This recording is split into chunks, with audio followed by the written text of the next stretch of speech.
Good afternoon. So afternoon session வந்து start பண்ணுவோம். இப்போ நம்ம பார்த்துட்டு இருக்கிறது வந்து ஃபார்மிங் சிஸ்டம்ல மிக்சடா தான் பார்த்துட்டு இருக்கோம். ஓகேங்களா, அதுல வந்து ஒன் லைனர் மாதிரி வந்து பார்த்துட்டு இருக்கோம்.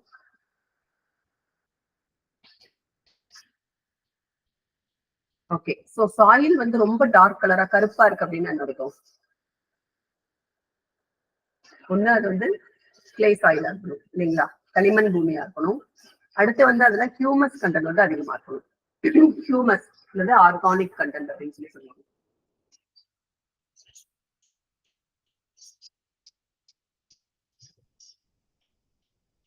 ஹியூமஸ் அல்லது ஆர்கானிக் கண்டென்ட்.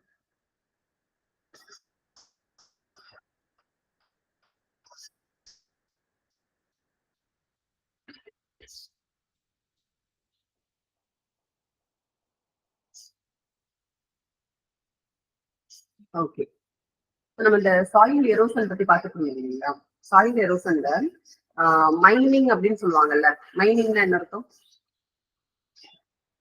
குவாரி. குவாரிகள்லாம் இருக்கு இல்லையா, நிறைய வித்தியாசமான குவாரி இருக்கும். ஒண்ணு கல் குவாரி இருக்கும், மண் குவாரி இருக்கும், இல்ல நம்ம மெக்னீசியம் வந்து எடுக்கிறோம். அந்த மாதிரி வித்தியாசமான குவாரிஸ் வந்து இருக்கும். சரிங்களா, இந்த மாதிரியான குவாரிகளால மண்ணு வந்து லேண்ட் வந்து டீக்ரேட் ஆயிடுச்சு, மண்ணுடைய தன்மை வந்து குறைஞ்சிருச்சு அப்படின்னு சொல்ற ஸ்டேட்கள்ல வந்து பாத்தீங்கன்னா ஜார்க்கண்ட், சத்தீஸ்கர், மத்திய பிரதேஷ். ஜார்க்கண்ட், சத்தீஸ்கர் அண்ட் மத்திய பிரதேஷ்.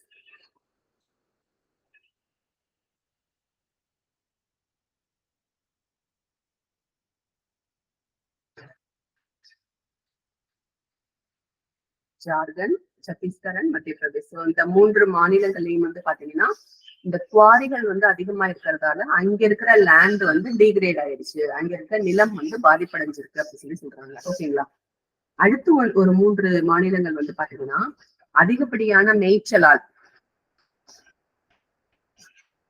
ஓவர் கிரேசிங் சொன்னோம் இல்லையா, அதிகப்படியான மேய்ச்சலால் வந்து பாத்தீங்கன்னா லேண்ட் டீக்ரேட் ஆயிருக்கு. அது யாருன்னா ராஜஸ்தான், குஜராத், மகாராஷ்டிரா.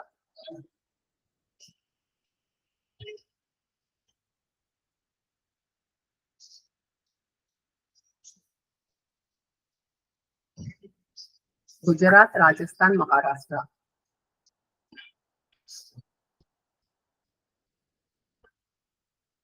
குஜராத், ராஜஸ்தான், மகாராஷ்டிரா. ஓகேங்களா, அடுத்து ஒரு 3 மாநிலங்கள் வந்து பாத்தீங்கன்னா அதிகப்படியான நீர்ப்பாசனம் பண்ணினதால அடிக்கடி வந்து வயல்கள்ல தண்ணி நின்று வாட்டர் லாகிங் கண்டிஷன் சுச்சுவேஷனுக்கு போய் அதோடைய அந்த மண்ணுடைய சலைனிட்டி அண்ட் அல்கலைனிட்டி அப்படின்னு சொல்லுவாங்க, உப்புத்தன்மை மற்றும் காரத்தன்மை வந்து அதிகமாயிடுச்சு. மண்ணின் காரத்தன்மை மற்றும் உப்புத்தன்மை வந்து அதிகமாயிடுச்சு. அதிகப்படியான நீர் பாசனத்தாலும் நீர் பாய்ச்சின தண்ணி வந்து அப்படியே லேண்ட்லயும் ஸ்டாக்னேட் ஆகி நின்றுட்டே இருக்கிறதாலையும் மண்ணுடைய உப்புத்தன்மையும் காரத்தன்மையும் வந்து அதிகமாயிடுச்சு.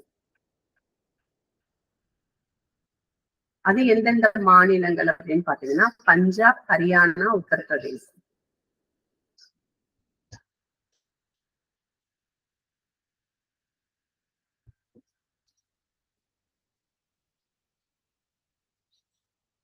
பஞ்சாப், ஹரியானா, உத்தரப்பிரதேஷ்.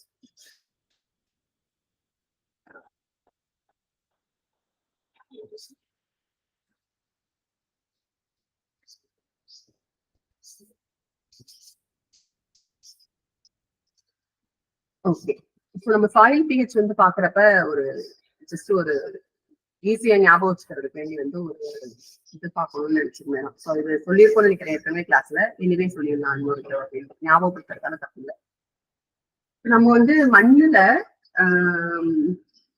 சாயில் பிஹெச்னா என்னன்னு தெரியும் இல்ல, மண்ணின் அமில காரத்தன்மையை தான் வந்து மண்ணுடைய பிஹெச்னு சொல்றாங்க. எந்த பிஹெச்ல வந்து நல்ல கிராப் வந்து க்ரோ ஆகும்?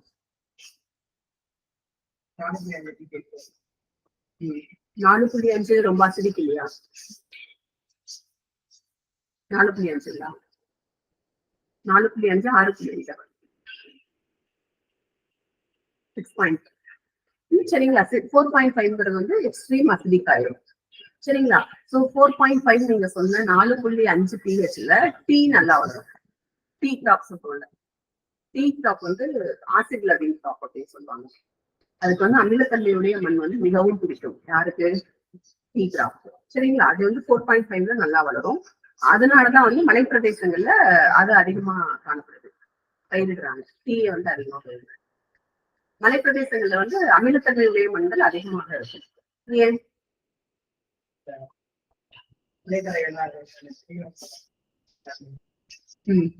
ஹியூமஸ் இலைத்தலை எல்லாம் விழுந்துச்சுன்னா நம்ம வந்து மண்ணு நல்லா ஃபர்டைல் சாயிலா நல்லா நியூட்ரல் பிஹெச்ல தான் இருக்கும். புரியுதுங்களா?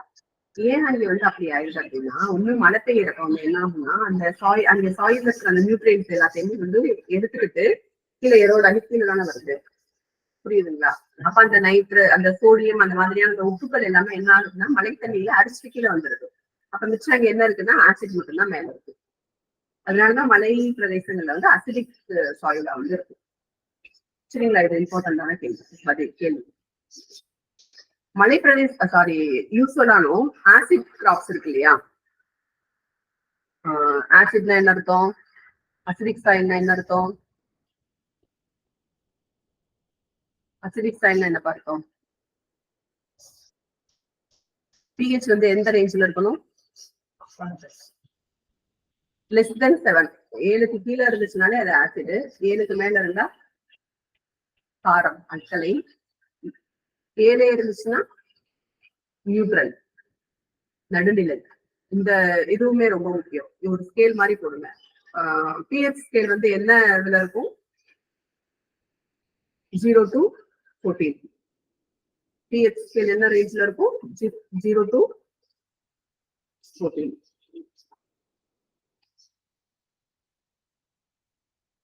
கிங் ஆஃப் கெமிக்கல் யாரு? வேதிப்பொருட்களின் அரசன்.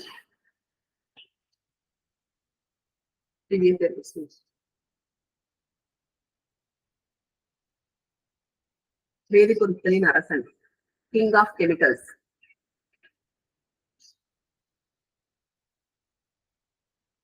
யாருன்னு தெரியுமா? Sulphuric acid. H2SO4. H2SO4. Sulphuric acid தான் வந்து கிங் ஆஃப் கெமிக்கல், வேதிப்பொருட்களின் அரசன். சரிங்களா? ப்ரீவியஸ் இயர்ல வந்து pH ரேஞ்ச். pH ஸ்கேல் வந்து 0 to 14 வரை இருக்கும். தெரியுமா? 0 to 7 வரைக்கும் இருக்கிறது ஆசிட். 7 to 14 வரைக்கும் இருக்கிறது அல்கலைனிட்டி, சலைனிட்டி அப்படின்னு சொல்லுவாங்க. 7 to 14. 7.1 14 வரைக்கும் இருக்கிறது. ஓகேங்களா? இங்க வந்து 0 6.9 வரைக்கும் இருக்கிறது வந்து ஆசிட், அல்கலை, காரத்தன்மை. 7 எக்ஸாக்டா 7 தான் நியூட்ரல் pH. எக்ஸாக்டா 7 தான் நியூட்ரல் pH. நம்ம குடிக்கிற தண்ணி வந்து 7 pH.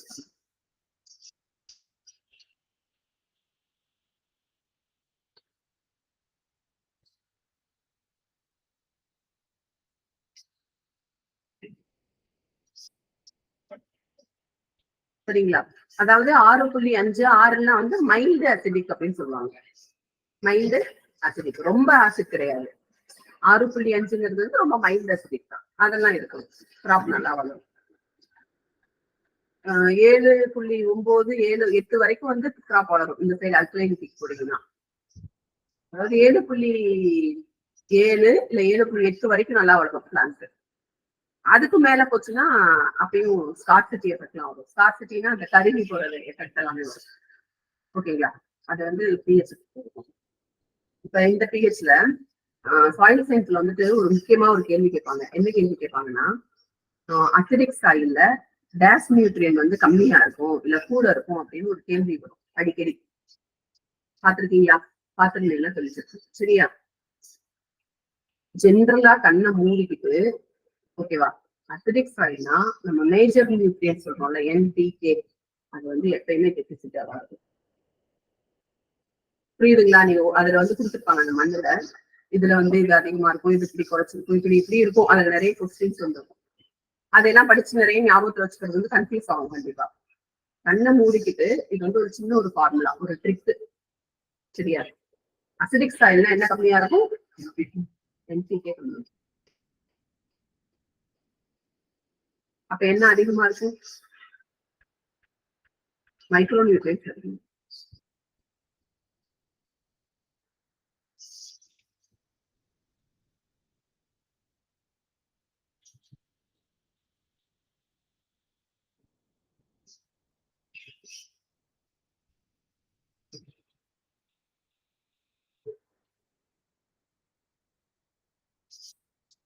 ஓகேவா? அல்கலைன் சாயில்ல NPK நல்லா இருக்கும், மைக்ரோ நியூட்ரியன்ஸ் குறைச்சிடும்.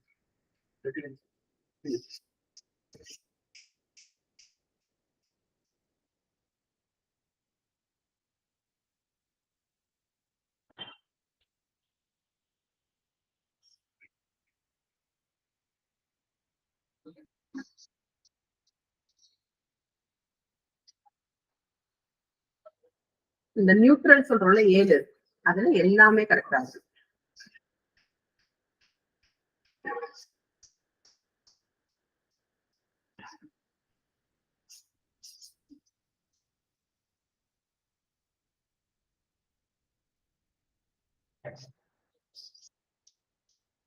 ஓகேங்களா? இது ரொம்ப இம்பார்ட்டன்டான பாயிண்ட். எது அதிகமா இருக்கும், எது குறைவா இருக்கும் அப்படின்னு சொல்லி ஒன்னொன்னுக்கும் ஒரு ஒரு இது கொடுத்துருப்பாங்க. அப்ப நம்ம இண்டிவிஜுவலா உள்ள போய் பாக்குறப்ப வந்து நமக்கு ரொம்ப கன்ஃபியூஸ் ஆகும். சரியா? இன் ஜென்ரலா மேஜர் நியூட்ரியன்ஸ் எல்லாமே வந்து டெபிசிட்டா தான் இருக்கும், பற்றாக்குறையா தான் இருக்கும். இதுல அசிடிக் ஆசிட்ல. ஓகேங்களா? அப்ப மைக்ரோ நியூட்ரியன்ஸ் வந்து ஓரளவுக்கு அதுல இருக்கும். அல்கலைன் சாயில்ல மேஜர் நியூட்ரியன்ஸ் எல்லாமே இருக்கும், இந்த இது வந்து கம்மியா இருக்கும் அப்படின்னு வந்து பிளைண்டா ஞாபகம் வச்சுக்கலாம். ஓகேங்களா? நியூட்ரல்ல எல்லாமே கரெக்டா தான் இருக்கும்.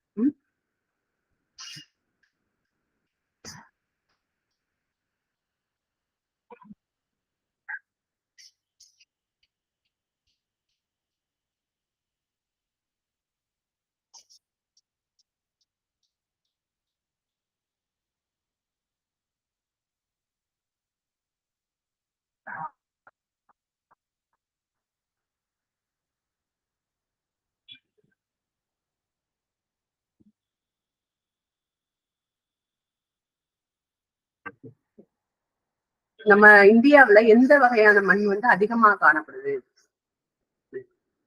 Alluvial. Alluvial sorry.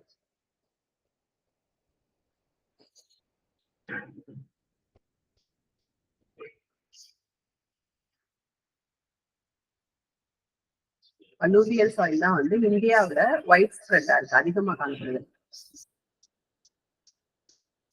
Northern plains ஃபுல்லாவே வந்து இதுதான் அதிகமா இருக்கும், அலுவியல் தான் அதிகமா இருக்கும்.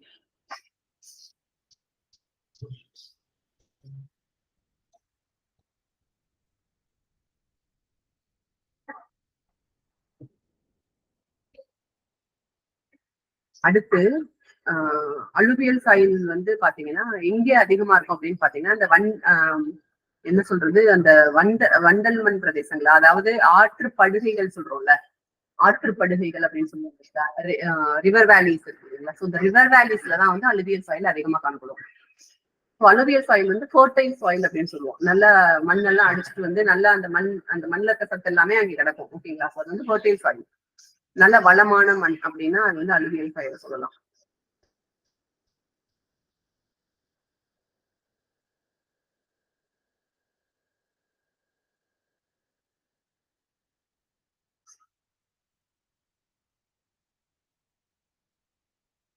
பிளாக் சாயிலோட இன்னொரு பேர் வந்து ரேகூர் அப்படின்னு சொல்லுவாங்க. REGUR, regur soil.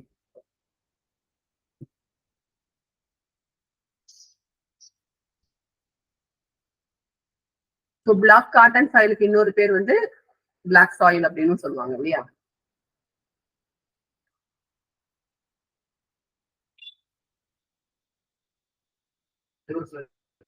ரேகூர் அப்படிங்கிறது வந்து பிளாக் சாயிலோட இன்னொரு பேர் வந்து ரேகூர் சாயில். இதுவும் முக்கியம், ஏற்கனவே கேட்டிருக்காங்க. ரேகூர் டைப் ஆஃப் சாயில் வந்து டேஷ் டைப் ஆஃப் சாயில் அப்படின்னு கேட்பாங்க. முன்னாடி கொஸ்டின்ல கேட்பாங்க.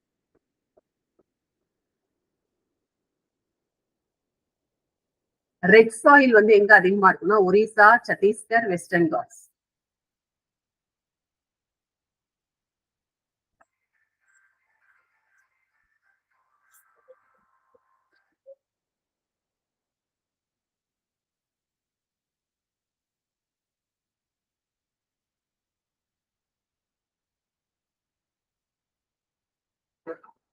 சத்தீஸ்கர், வெஸ்டர்ன் காட்ஸ். ஒரிசா, சத்தீஸ்கர், வெஸ்டர்ன் காட்ஸ். இங்க வந்து அதிகமா இருக்கும் ரெட் சாயில். லேட்ரைட் சாயில் அப்படின்னு ஒரு வகை மண் சொல்லுவாங்க. Laterite soil. ஸோ இந்த சாயில் எதுக்கு யூஸ் ஆகுதுன்னா டீ கிராப்பும் காஃபி கிராப் கல்டிவேட் பண்றதுக்கு யூஸ் ஆகும்.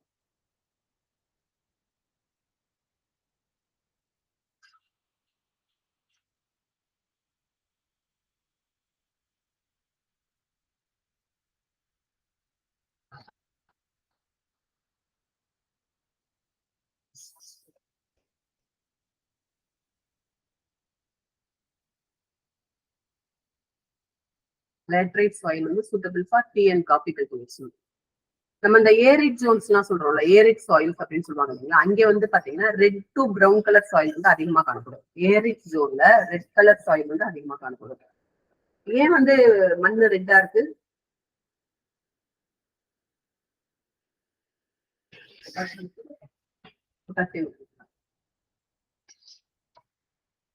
பக்கத்துல வரீங்க ஆனா கரெக்ட் இல்ல, வேற இன்னொன்னு இருக்கு. கரெக்டா சொல்லுங்க பாப்போம். ஏன் அது செம்மண் வந்து சிறப்பா இருக்கு?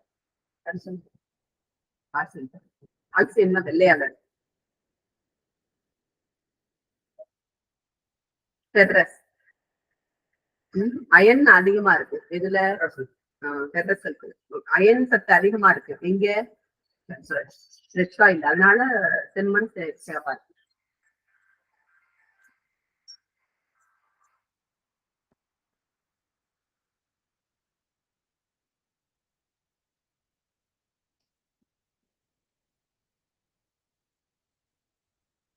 ஏன் வந்து அந்த பிளாக் சாயில் பிளாக்கா இருக்குன்னு சொல்லுவோம்? அதுக்கு காரணம் சொல்லுவோம், ஹியூமஸ் கண்டென்ட் அதிகமா இருக்கு. ரெட் சாயில் ரெட்டா இருக்குன்றோம், அயன் அதிகமா இருக்கு. அதிகமா இருக்கு. இதுவும் முன்னாடி கேட்டிருக்காங்க.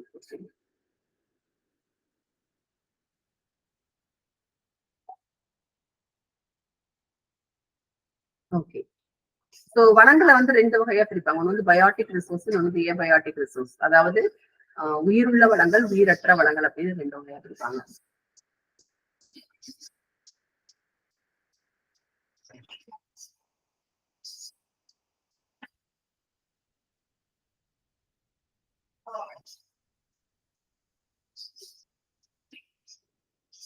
உயிருள்ள வளங்களுக்கு எடுத்துக்காட்டு என்னெல்லாம் வரும்? ஆல் ஃப்ளோரா அண்ட் ஃபன்னா, பயோஸ்பியர் அப்படின்னு சொல்றோம் இல்லைங்களா. ஸோ பயோஸ்பியர்னு சொல்ற எல்லா பயோஸ்பியருக்குள்ள வர எல்லாமே வரும். ஃப்ளோரா, ஃபன்னா வரும். விலங்குகள், தாவரங்கள், அதான் ஃப்ளோரா ஃபன்னான்னு இருக்கும். ஃப்ளோரானா தாவரம், ஃபன்னானா விலங்கு. பிளான்ட் கிங்டம், அனிமல் கிங்டம் அப்படின்னு சொல்லுவோம் இல்லையா, அது மாதிரி.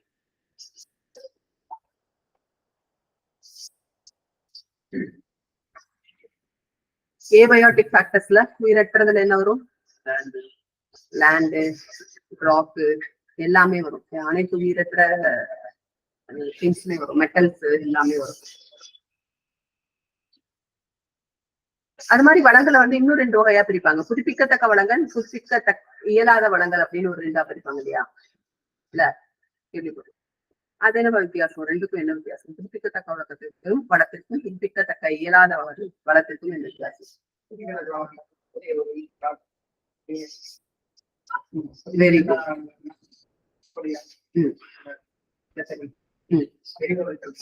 Very good. இதெல்லாம் வேணும். மரம் வந்து புதுப்பிக்கத்தக்க வளமா, புதுப்பிக்க இயலாத வளமா? புதுப்பிக்கத்தக்க வளம். மீன் புதுப்பிக்க முடியாதுங்களா? புதுப்பிக்கலாமா? செத்து போச்சுன்னா வராதா? தாளிச்சுனா வராது. கேரட்டு புதுப்பிக்கத்தக்க வளமா? அதுவும் கேரட் சாப்பிட்டோம்னா திரும்பி வந்துருங்க. அது மாதிரி தானே இதை கூட்டலாகுமா? அப்ப அது புதுப்பிக்கத்தக்கதா புதுப்பிக்க இயலாததா? தக்கதுதான். மாடு பால் தக்கதுங்களா? எந்த பேசிஸ்ல ரெனியூவபிள் நான் ரெனியூவபிள் புதுப்பிக்கத்தக்க வளம் புதுப்பிக்க இயலாத வளம் அப்படின்னு பிரிக்கிறாங்க? அதுல காரணம் தெரியுமா? அது தெரிஞ்சிருச்சுன்னு வச்சுக்கோங்களேன், நீங்க எந்த இதை கொடுத்து கேட்டாங்கனாலும் இது புதுப்பிக்கத்தக்கதா இயலாதான்னு கேட்டாங்கனாலும் நீங்க ஆன்சர் பண்ணிடலாம். புரியுதுங்களா? டெஃபினிஷன்.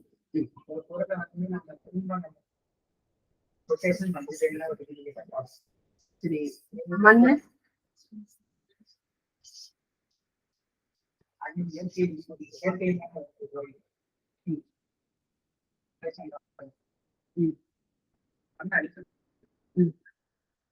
என்ன சொல்லுவோம்? மண் வந்து புதுப்பிக்கத்தக்கதா புதுப்பிக்க இயலாததா? புதுப்பிக்கத்தக்கதுன்னு சொல்றது. புதிய ஒரு மாதிரி தண்ணி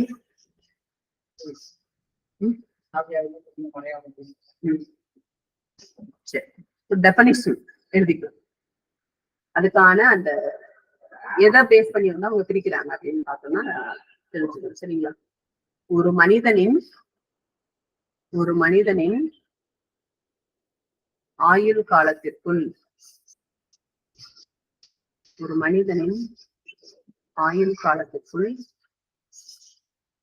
அழிக்கப்பட்ட வளமானது அழிச்சிட்டாங்க அப்படிங்கிறது டிகிரேட் பண்ணிட்டாங்க. அழிக்கப்பட்ட வளமானது மீண்டும் கொண்டு வர இயலுமே ஆயின் அந்த வளம் புதுப்பிக்கத்தக்க வளம் என்று அழைக்கப்படுகிறது. இது ரொம்ப முக்கியமான டெஃபினிஷன் என்விரான்மெண்ட்ல.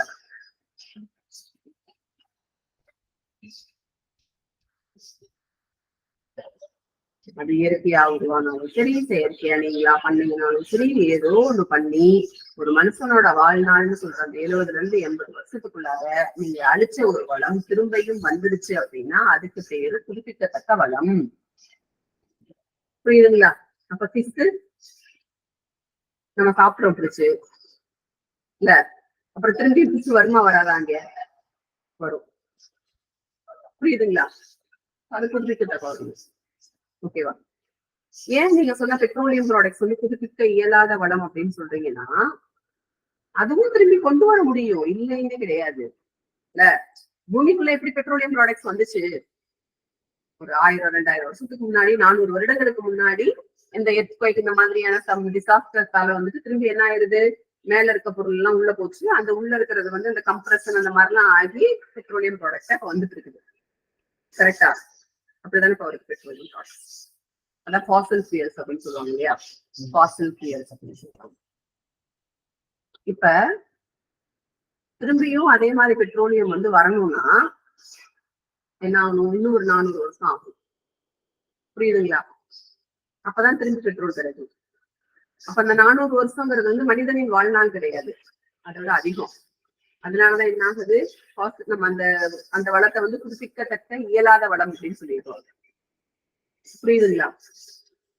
நம்ம பிரச்சனை என்னன்னா, உங்களுக்கு ஒரு கன்ஃபியூஷன் இருக்கும். இப்ப என்னன்னா, அதாவது ஓவர் யூட்டிலைசேஷன் அப்படின்னு சொல்லுவாங்க.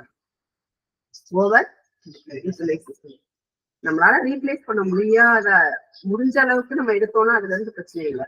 அதாவது இப்ப நான் வந்து ஒரு டேங்க் வச்சிருக்கேன். டேங்க்ல என்ன பண்றேன்னா தண்ணியை வந்து ஃபில் பண்றேன், இன்னொரு பக்கம் வந்து தண்ணியை வந்து ஃப்ளோ போய்கிட்டே இருக்கு. புரியுதுங்களா? ஒரு பக்கம் எடுக்கிறோம், ஒரு பக்கம் ஃபில் பண்றோம்ப்பா. சரியா? இது ரெண்டும் ஈக்குவலா இருக்கப்ப என்ன ஆகும்? எப்பயுமே தண்ணி ஒரே லெவலா மெயின்டைன் ஆகிட்டே இருக்கும். போற அவுட்லெட்டும் உள்ளார வர இன்லெட்டும் ஒரே மாதிரி இருந்துச்சுன்னா தண்ணி மெயின்டைன் ஆகிட்டே இருக்கும். பூமியில அந்த மாதிரி மெயின்டைன் ஆகிட்டே இருந்திருக்கும். நாம என்ன பண்ணிட்டோம்? அதை என்ன பண்ணிட்டோம்? எக்ஸ்ப்ளாய்டேஷன் அப்படின்னு சொல்றாங்க. அதாவது எக்ஸ்ப்ளாய்டேஷன் தாண்டி ஓவர் எக்ஸ்ப்ளாய்டேஷன் இப்ப பேச ஆரம்பிச்சிட்டோம். அப்படின்னு என்ன சொன்னாங்க, எங்களால உண்மையே ரிசீவ் பண்ண முடியாத மாதிரியை விட அதிகமானதை வந்து நம்ம எடுக்கிறோம் வெளியில. இதே கேஸ் தான் தண்ணிக்கும்.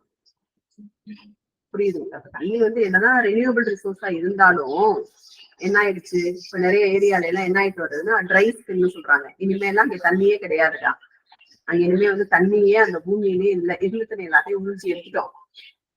புரியுதுங்களா? மழையும் பெய்யறது இல்ல. என்ன ஆயிடுச்சு, வேற எதுவுமே எல்லா போர்களும் டீப் பண்ணிட்டு போட்ட போர்வெல்லாம் அப்படின்னு நடக்கும், தண்ணி இல்ல. புரியுதா? அது வந்து ஓவர் எக்ஸ்பிளாய்டேஷனால வந்து பஞ்சாயத்து.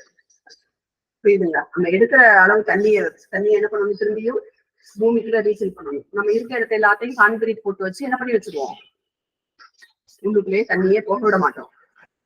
போனா சாக்கடைக்குதான் போக முடியல. அப்ப என்ன ஆகும், கிரவுண்ட் வாட்டர் ரீசார்ஜ் நடக்காது இல்லையா? நிலத்தடி நீர் என்ன ஆகாது, ரீசார்ஜ்னு என்ன அர்த்தம், திரும்பி வந்து ஊரவே ஊராது. நிலத்தடி உள்ளுக்குள்ள தண்ணி ஊற்றினா தானே ஊரும் தண்ணி. அதை பண்ணதான் ப்ராப்ளம். சரியா? இப்ப என்ன சொல்ல வரோம், ரெனியூபிள் நான் ரெனியூபிள் ரிசோர்சஸ் அப்படின்னு சொல்லி சொல்றோம். சரிங்களா? இந்த வகையில பாக்குறப்ப மண்ணு வந்து ரெனியூபிள் ரிசோர்ஸ்லயும் வரும், நான் ரெனியூபிள் ரிசோர்ஸ்லயும் வரும். சரியா? இப்ப எரோசனால பாதிக்கப்படுது, மண்ணெல்லாம் அழிச்சிட்டு போயிடுச்சு. அப்ப திரும்பி வந்து அது வருமா வராதா, புதுப்பிக்கத்தக்க வளமா இல்லையா அப்படின்னு கேட்டா, நம்ம கொஞ்ச நேரத்துக்கு முன்னாடி பேசணும் இல்லையா, 15 வருஷத்துக்குள்ளார அந்த மென் பாறைகள் வந்து அலிமானமாகி அதுல இருந்து மண் உருவாகும், 1 சென்டிமீட்டர் மண்ணுன்னு சொல்லி இல்லையா? அதுக்கு எத்தனை வருஷம் ஆகும் சொன்னோம், 15 வருஷம். அது நம்ம வாழ்நாளுக்குள்ளே. அப்படி பாக்குறப்ப மண் ஒரு ரெனியூவபிள். சரியாப்பா? இதுவே கடின பாறைகள் எல்லாம் வந்து ஆகுதுன்னா 100கணக்கான வருஷம் ஆகும்னு சொல்றோம். அந்த மாதிரி நேரங்கள்ல வந்து அது நான் ரெனியூவபிள். இன் ஜென்ரலா பாத்தீங்கன்னா மண்ணு வந்து ரெனியூவபிள். சரியா? நீங்க சூரிய ஒளி வருது பூமிக்கு, யூஸ் பண்ணிட்டீங்க, வந்த ஒளி எல்லாத்தையும் பர்ஃபெக்டா யூஸ் பண்றீங்க. சரியாப்பா? நாளைக்கு வருமா வராதா ஒளி, அதனால அது ரெனியூவபிள். சரியா? ஸோ பிளான்ட்ஸ், அனிமலு, இப்ப மீன் வந்து நம்ம பிடிச்சிட்டு வந்துட்டோம், சாப்பிட்டோம், அடுத்த நாள் திரும்பி இன்னொரு மீன் டிலே பண்ணுவோம்ல, நம்ம வாழ்நாளுக்குள்ளார அது வந்துரும்ல, அது ரெனியூவபிள். இதான் இப்ப நேச்சுரல் கேஸ் எல்லாம் சொல்றாங்க இல்லையா, நேச்சுரல் கேஸ், இந்த ஃபாசில் ஃபியூயல், இது எல்லாமே வந்து நான் ரெனியூவபிள். ஏன், நம்ம வாழ்நாளுக்குள்ள திரும்பி அது என்ன ஆகாது, வராது. சரிங்களா? ஒரு மனிதனின் ஆயுள் காலம் அப்படின்னு சொல்றாங்க, கேள்விப்பட்டிருக்கீங்களா? மனிதனின் ஆயுள் காலம், லைஃப் எக்ஸ்பெக்டன்சி ரேஷியோ எழுதுங்க பார்ப்போம்.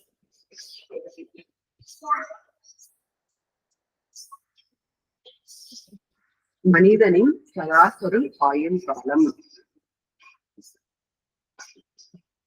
மனிதனின் சராசரி ஆயுள் காலம்,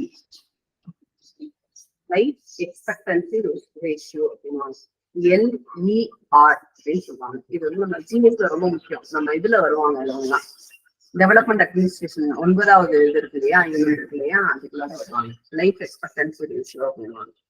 இப்ப இந்தியாவுல தமிழ்நாட்டுல மதுரையில ஒரு குழந்தை பிறக்குதுன்னா அந்த குழந்தை வந்து மேக்சிமம் இத்தனை வயசு வரைக்கும் வாழும் அப்படின்னு கணக்கு. புரியுதா? அதுதான் இது. சரியா? அந்த பெண் குழந்தை பிறந்தா அதுக்கு ஒரு வயசு, ஆண் குழந்தை பிறந்தா அதுக்கு ஒரு வயசு. சரிங்களா? பெண்களின் சராசரி ஆயுள் காலம் ஆண்களின் ஆயுள் காலத்தை விட அதிகமா குறைவா? அதிகம். சரிங்களா? எப்படி?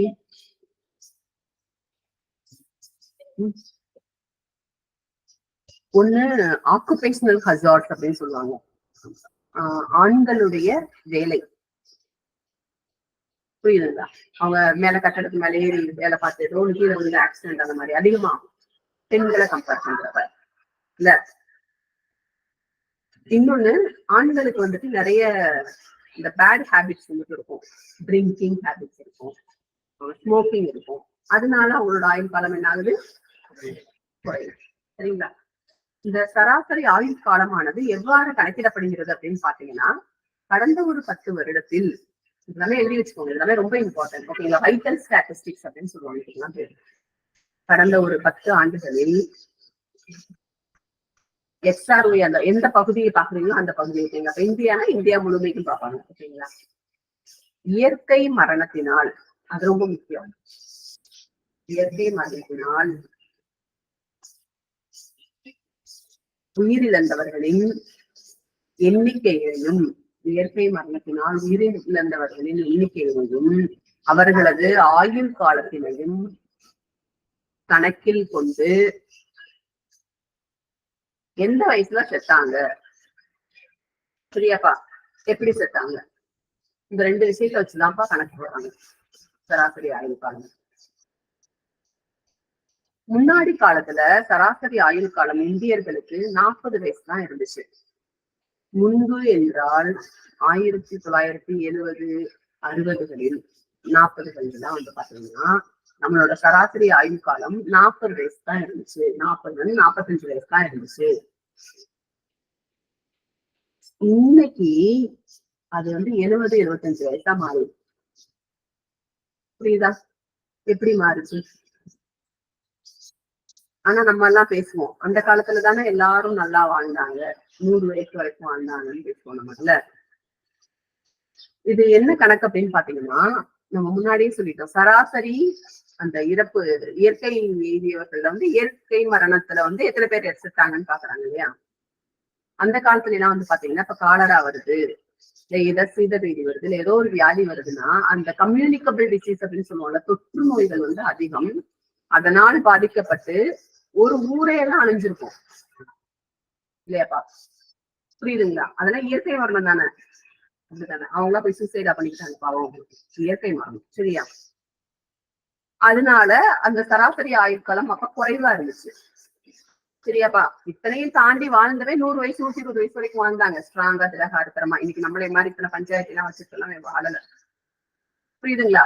ஒண்ணு நல்லா வாழ்ந்தான், இல்லைன்னா கொட்டுன்னு போயிட்டான், அவ்வளவுதான், 2 தான் நடந்துச்சு. ஆனா இன்னைக்கு என்ன பண்றோம், நிறைய ஹாஸ்பிட்டல் இல்ல, எமன்ட்ட போனவங்களையுமே திரும்பி நம்ம என்ன பண்ணிடுறோம், கூட்டிட்டு வந்துடுறோம் இல்லையாப்பா. இன்னைக்கு சராசரி ஆயுள் காலம் என்ன ஆயிருக்குன்னா இந்தியாவில் அதிகரித்துள்ளது. இந்தியாவில் சராசரி ஆயுள் காலம் அதிகரித்துள்ளது.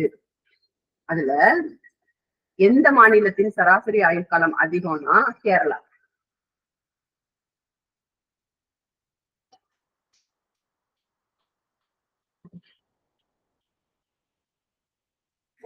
கேரளாவுல லைஃப் எக்ஸ்பெக்டன்சி ரேஷியோ வந்து அதிகம், சரிங்களா.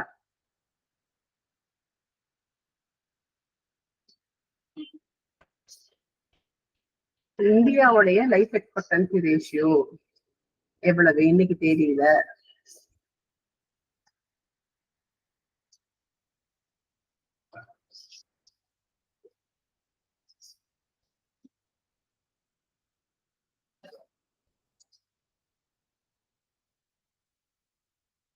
இந்தியாவின் சராசரி ஆயுள் காலம் 67.24 வருடம். 67 வயசுப்பா, ஏன் கன்ஃபியூஸ் பண்ண.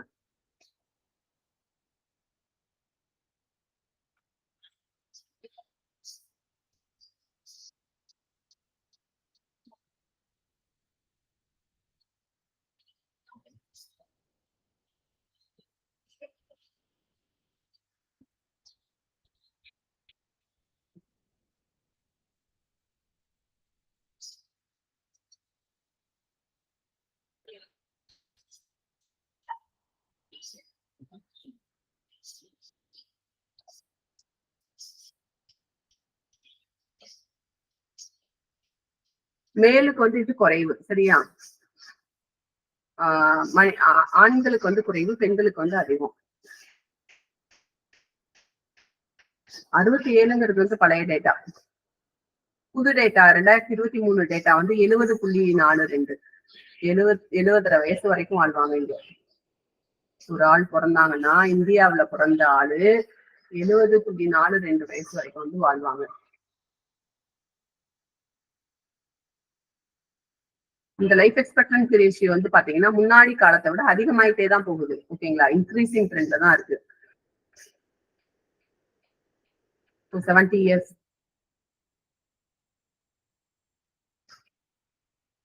நம்ம 67ங்கிறது வந்து 2021 டேட்டா.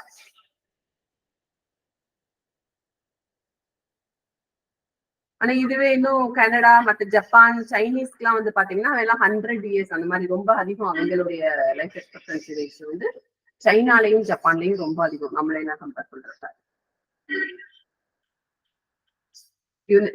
யுனைடெட் கிங்டம் வந்து 80 வயசு, ஜப்பான் வந்து 85 வயசு.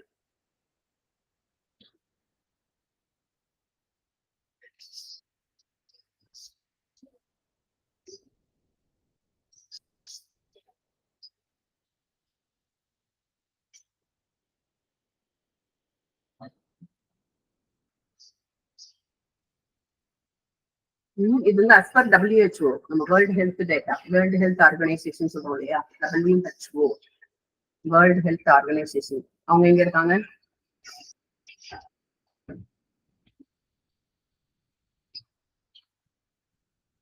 WHO எங்க இருக்கு? Geneva, Switzerland. இது வந்து யுஎன்டிபியோட ஒரு ஒன் ஆஃப் த நிறுவனம் இல்லையா? யுஎன்டிபி யாரு? ஐக்கிய நாடுகள் சபை அப்படின்னு ஒண்ணு படிக்கிறீங்க இல்லையா? ஐக்கிய நாடுகள் சபை அப்படின்னு படிச்சிருக்கீங்க. யுனைடெட் நேஷன்ஸ், ஜெனீவா, சுவிட்சர்லாந்துல இருக்கு. WHO வந்து வேர்ல்டு ஹெல்த் ஆர்கனைசேஷன் வந்து அதோட ஹெட் குவார்டர் எங்க இருக்குன்னா ஜெனீவா, சுவிட்சர்லாந்து. இதெல்லாம் இம்பார்ட்டன்டான கேள்வி. இப்ப நம்ம அப்பப்ப இடையில பாக்குறது எல்லாமே இருந்தோம். சரியா? இதெல்லாமே மறந்து போயிடும். நீங்க திரும்ப திரும்ப படிச்சா மட்டுமே ஞாபகத்துல இருக்கு. இதே கேள்வியே கண்டிப்பா கேட்பாங்க. இப்ப நம்ம பார்த்ததுல மேக்சிமம் வந்து பாத்தீங்கன்னு வச்சுக்கோங்களேன், எல்லாமே ஃபில்டர் பண்ணி இம்பார்ட்டன்டா தான் பாக்குறோம் நம்ம. புரியுதா? இப்ப நம்ம இங்க பேசுறது எல்லாமே எங்க இருந்து பேசிட்டு இருக்கோம்னா, இந்த வேற ப்ரொஃபசர் தனியா கொஸ்டின்ஸ் எடுக்க போறாங்கல்ல, அவங்க எல்லாம் பேசுறப்ப அவங்க கூட எல்லாம் பேசுறது வச்சுதான் நம்ம கிளாஸ் எடுக்கிறோம். ஓகேவா? ஏன் நம்ம மட்டும் எடுக்கிறோம்னா, இந்த மாதிரி நிறைய பேரோட கான்டாக்ட் வந்து நம்ம பண்றதால நம்ம எடுக்கிறோம். புரியுதா? இப்ப இதே இன்னொரு ப்ரொஃபசர் எடுத்து வச்சாங்கன்னா அவங்க புக்ல என்ன இருக்காரு அப்படியே பார்த்து அப்படியே ரீட் பண்ணிட்டு போவாங்க. அது இம்பார்ட்டன்ட் இல்லை. ஓகேவா? நம்மளுடைய பாஸ் அவுட் ரேஷியோ அதிகமாகணும்னா இந்த மாதிரி யாரு கொஸ்டின் எப்படி செட் பண்றாங்க, அந்த டிஎன்பிஎஸ்சி அந்த ட்ரெண்டை வச்சுதான் நம்ம வந்து கொஸ்டின்ஸ் வந்து இங்க பேசிட்டு இருக்கோம். அப்ப இங்க பேசுற எல்லா கொஸ்டினுமே ரொம்ப முக்கியம். ஓகேவா? நம்ம இங்க பேசுறதை இதுலயே விட்டுட்டு போயிட்டீங்கன்னா அதனால ஒரு யூஸுமே இருக்காது. சரியா? அப்ப நீங்க என்ன பண்ணணும்? ஆமா, திரும்ப திரும்ப ரிவைஸ் பண்ணணும். அப்பதான் ஞாபகம். ஓகேவா? இப்ப நம்ம பேசுறது எல்லா கொஸ்டின்ஸுமே வந்துட்டு இப்ப நீங்க ஆன் த ஸ்பாட்லயே ஆன்சர் பண்ணணும். நான் சொல்றது புரியுதா? அப்படி யாரெல்லாம் பண்ணாங்களோ அவங்க எல்லாம் வந்து போன செட்ல பேச்சுலர் செலக்ட் ஆகி போயிட்டாங்க. சமீர், அந்த மாதிரி ஒரு 4-5 பசங்க இருக்கிறாங்க. ஓகேங்களா? திவ்யா, பரணி, இவங்க எல்லாம் செலக்ட் ஆயிட்டானுங்க. நம்ம பேசுறோம்ல, அப்பயே அவங்க எல்லாம் பதிலும் சொல்லுவாங்க. அதுக்கு இப்ப நம்ம கேள்வி கேட்டோம்னா அதுக்கு அவங்க உடனே பதில் சொல்லுவாங்க டக்குன்னு. அந்த மாதிரி யாரெல்லாம் பதில் சொன்னாங்க அவங்க எல்லாமே செலக்ட் ஆயிட்டாங்க. புரியுதுங்களா? அவங்க இந்த கிளாஸ் வந்து ரிவிஷனல் பர்பஸ் வேண்டி வராங்க. சொல்றது புரியுதாப்பா? அப்ப நீங்க என்ன பண்ணணும்? வீட்டுல இந்த 1 வீக் நமக்கு டைம் இருக்கு இல்லையா, அப்போ வந்து உட்காந்து ரிவைஸ் பண்ணிட்டே இருக்கணும், படிச்சுக்கிட்டே இருக்கணும். அடுத்த வார கிளாஸ் இதுன்னு நம்ம சொல்லிட்டோம்னா அந்த வாரத்து கிளாஸ் நீ என்ன பண்ணணும்? அங்க ஏற்கனவே படிச்சிடணும். இப்ப நம்ம பேசுறது எல்லாமே எக்ஸ்ட்ரா பாயிண்ட்ஸா இருக்கணும். புரியுதுங்க? இனிமே அந்த மாதிரி வரணும். புரியுதமா? இப்ப WHO எங்க இருக்கு?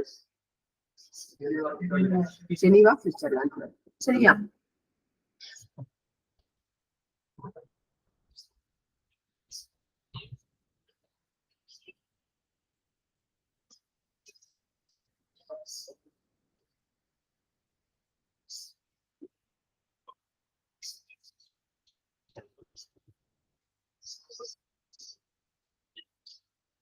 ரான்சிங் ஃபார்மிங், RANCHING, ரான்சிங் ஃபார்மிங்.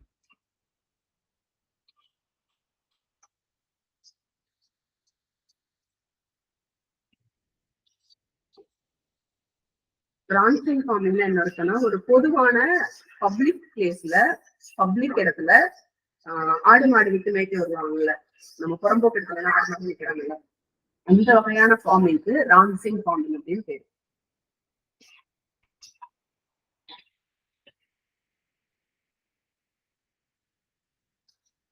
ஒலரிகல்ச்சர்னா என்னன்னு படிச்சோம்? Vegetables, cultivation of vegetables. Vegetable cultivation பத்தி படிக்கிறது வந்து ஹார்டிகல்ச்சர்.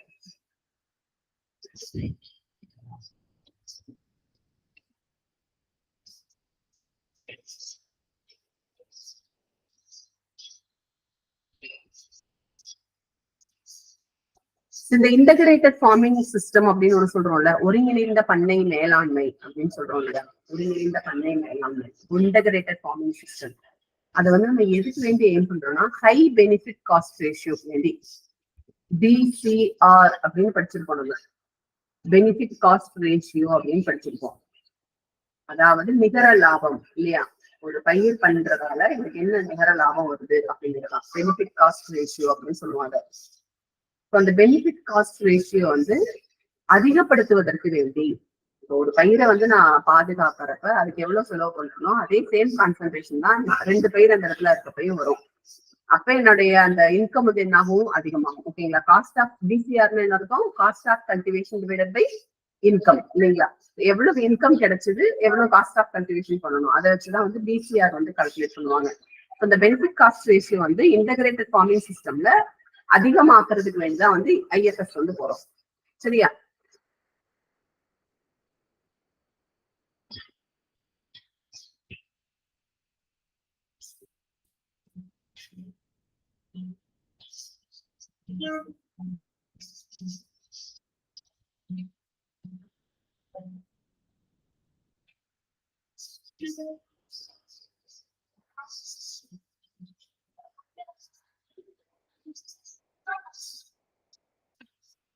பயோகேஸ் அப்படின்னு ஒண்ணு சொல்றோம்ல. Biogas which comprise of methane, carbon dioxide, hydrogen sulfide.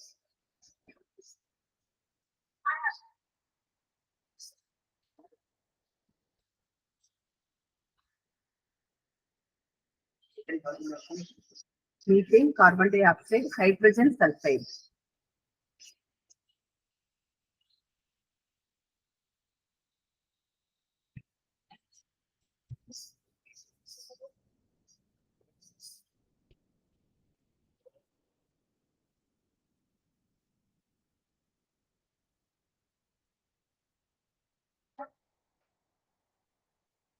Fish rearing எல்லாம் பண்றாங்கல்ல, அப்போ வந்து இந்த பாண்டு குளம் மாதிரி வெட்டி பண்ணுவாங்க இல்லையா. ஸோ அதோடைய அந்த டெப்த் வந்து பாத்தீங்கன்னா அதோடைய அந்த ஆழம் வந்து 1.5 to 2 மீட்டர் டெப்த்ல வந்து பண்றதா வந்து ஃபிஷ் ரியரிங் வந்து ரொம்ப appropriate method, appropriate pond size for fish rearing. 1.5 மீட்டர்ல இருந்து 2 மீட்டர்.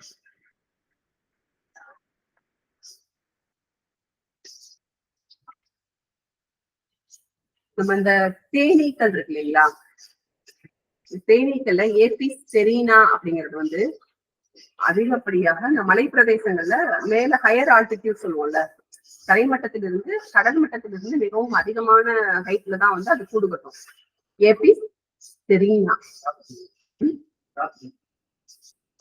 மலை தேனி, ராக்பி.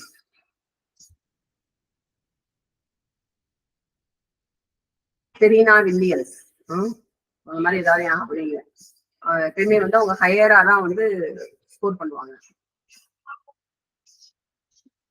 என்ன பிளேயர் அவங்க செரீனா வில்லியம்ஸ்?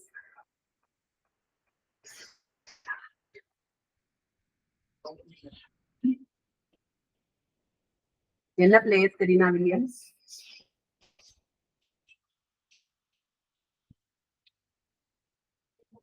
டென்னிஸ்ங்களா? பார்க்க மாட்டீங்களா? ஆனா தெரிஞ்சிருக்கோங்களா, அந்த அம்மா ரொம்ப ஃபேமஸான அம்மா. டென்னிஸ் தான் இருக்கிறேன்ப்பா.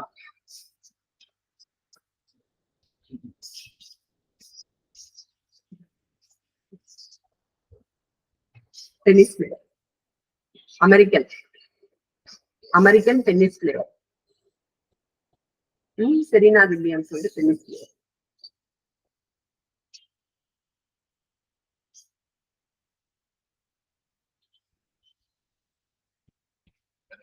நம்ம பயோகேஸ்ல வந்து என்னென்ன கேஸ் எல்லாம் இருக்குன்னு சொன்னோம். இது வந்து அந்த 30 to 35 டிகிரி செல்சியஸ் வந்து இருக்கும் அந்த பயோகேஸ் ப்ரொடக்ஷன் யூனிட்ல. 30 to 35 டிகிரி செல்சியஸ் வந்து இருக்கும் டெம்பரேச்சர். அந்த டெம்பரேச்சர்ல வந்து பயோகேஸ் ப்ரொடக்ஷன் வந்து நல்லா இருக்கும்.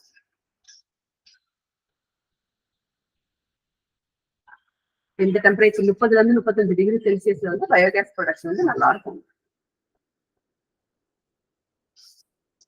ஜெர்சி அப்படிங்கிறது வந்து என்னது? அயல் நாட்டு மாடு, எக்ஸாட்டிக் பிரீட் அப்படின்வாங்க. அயல் நாட்டு வகை ரகம்.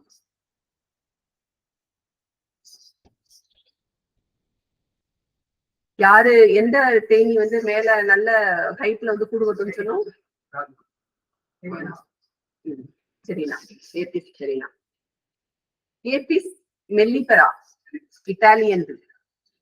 இட்டாலியன் பீயும் இந்தியன் பீயும் தான் வந்து நம்ம ஹைட்ல வச்சு வளர்க்குறோம்ல, நம்ம பெட்டியில வச்சு வளர்க்குறோம்ல, அதுக்கு வந்து யூஸ் ஆகுறது வந்து இந்த இட்டாலியன் பீயும் இந்தியன் பீயும். ஏபிஸ் மெல்லிபெரா, இட்டாலியன் பீ, ஏபிஸ் மெல்லிபெரா.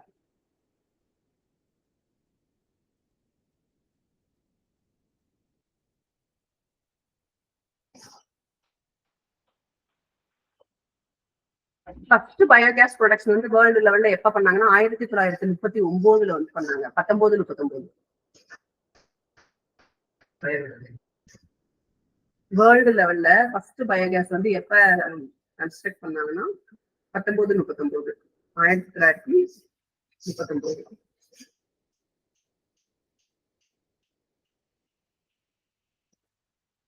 அந்த பயோகேஸ் பிளான்ட் எப்படி இருக்கும் தெரியும் இல்லையா?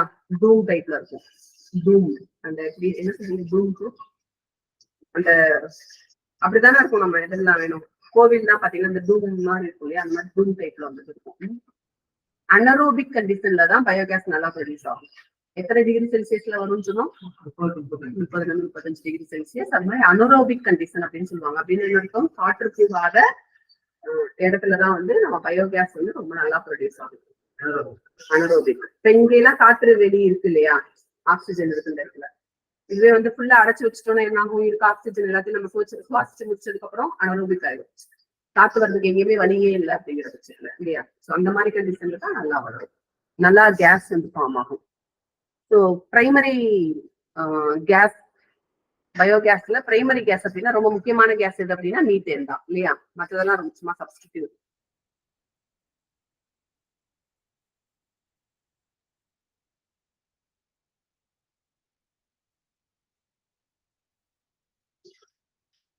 ஒரு விவசாயி மக்காச்சோளத்தை விளைச்சிருக்காரு.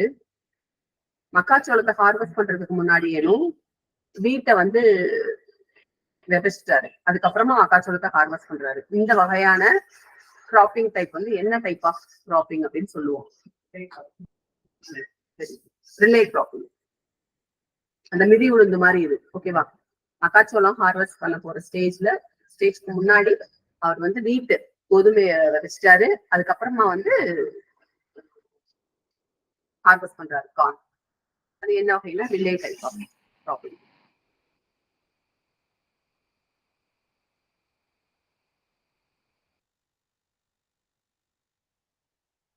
ஓகே. அதே விவசாயி வந்து ரைஸ் கல்டிவேட் பண்ணாரு. ரைஸை ஹார்வெஸ்ட் பண்ணி முடிச்சதுக்கு அப்புறமானும் பொட்டேட்டோ ஹார்வெஸ்ட் பண்றாரு, கல்டிவேட் பண்றாரு அதே லேண்ட்ல. இது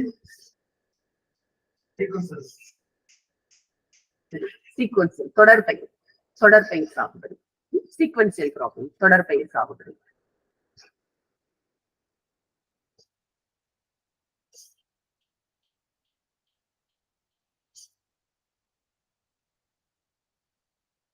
அந்த பயோகேஸ் பிளான்ட்ல வந்து கேஸ் ஜெனரேட் ஆகுது இல்ல, கேஸ் உருவாகுது இல்ல, எதனால அங்க கேஸ் உருவாகுது?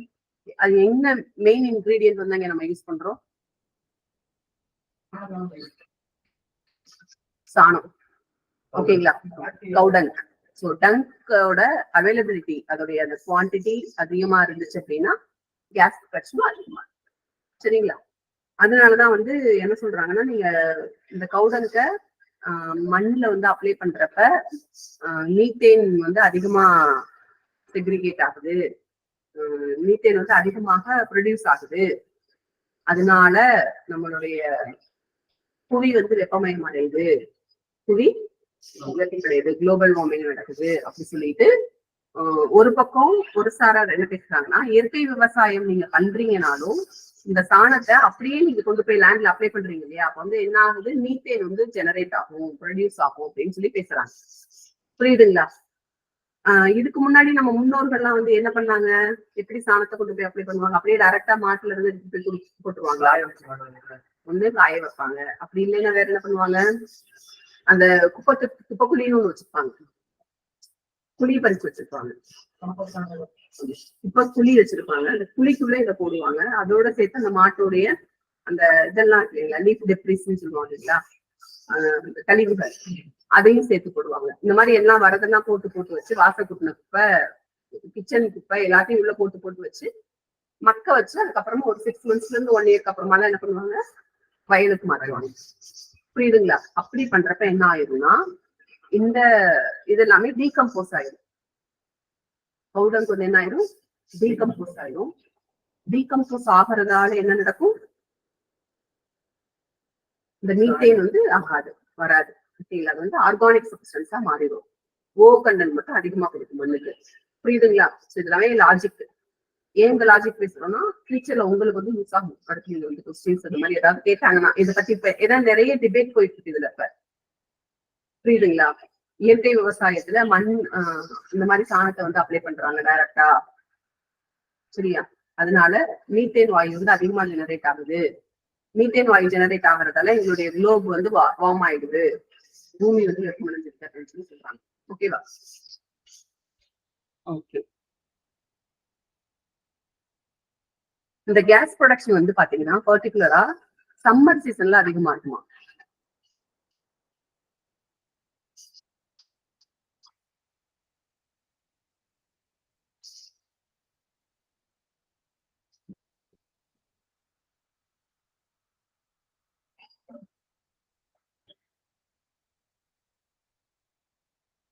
சம்மர் சீசன்ல தான் அதிகமா இருக்கும். ஓகே. இப்போ ஒரு ஃப்ளவர் இருக்கு, ஃப்ளவர்ல சுகர் ரிச் காம்போனன்ட் அப்படின்னு சொல்லுவாங்க இல்லையா, இனிப்புத்தன்மையுடைய ஒரு பாகம் எது அப்படின்னு கேட்டா நெக்டார். ஹனிபி வந்து என்ன பண்ணுது, நெக்டாரை தான் சேகரிச்சு கொண்டு போகுது இல்லையா.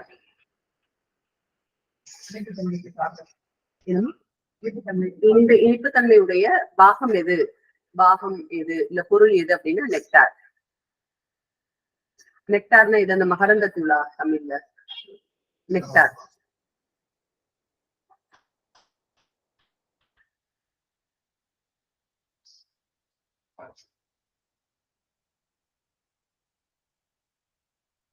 மல்பெரி சில்க், சில்க்லயே ஒரு 4 வகையான சில்க் இருக்கு தெரியும்ல, டசார் சில்க், அது மாதிரி நிறைய ஒரு 4 வகை இருக்கு. அது சில்க் பாக்குறப்ப பார்ப்போம். இப்ப மல்பெரி சில்க் வந்து எங்க அதிகமாக ப்ரொடியூஸ் பண்றாங்கன்னா சைனால.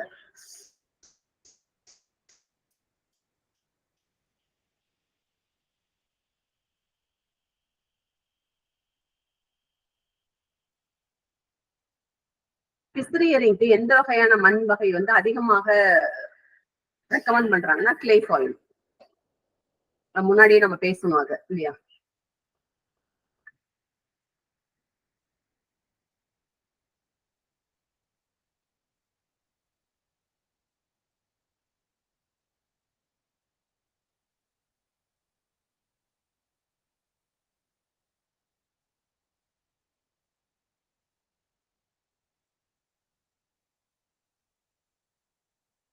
அல்லே கிராப்பிங் பத்தி பேசணும், ஞாபகம் இருக்குங்களா? ஹெட்ஜ் எல்லாம் வரும் அப்படின்னு சொல்லி, அதோட இன்னொரு பேரு ஹெட்ஜ் ரோ இன்டர் கிராப்பிங். அல்லே கிராப்பிங்கோட மற்ற பெயர் வந்து hedge row inter cropping, avenue cropping அப்படின்னு சொல்றாங்க.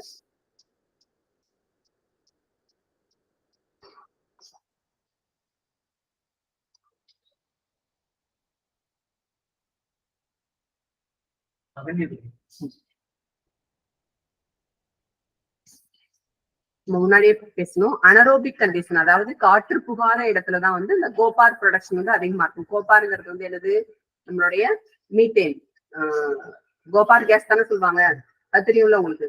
பயோகேஸோட இன்னொரு பேரு கோபார் கேஸ். கோபார் கேஸ், பயோகேஸோட இன்னொரு பேரு கோபார் கேஸ். GODAR, கோபார்.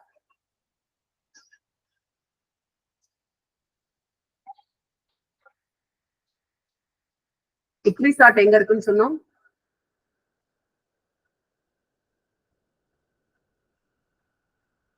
போன கிளாஸ்ல பேசணும். International Crop Research Institute for Semi Arid traffics.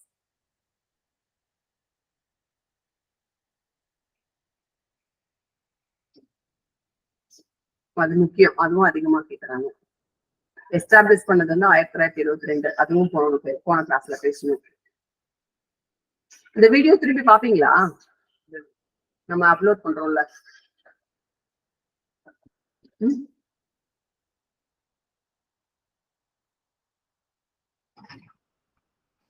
Hyderabad. Very good மா. ஹைதராபாத். இக்ரிசாட் எங்க இருக்கு? ஹைதராபாத். எழுதி வைங்க.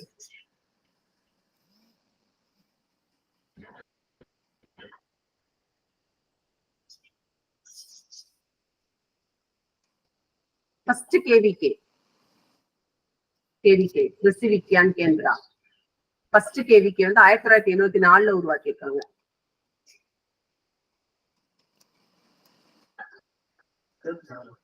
74.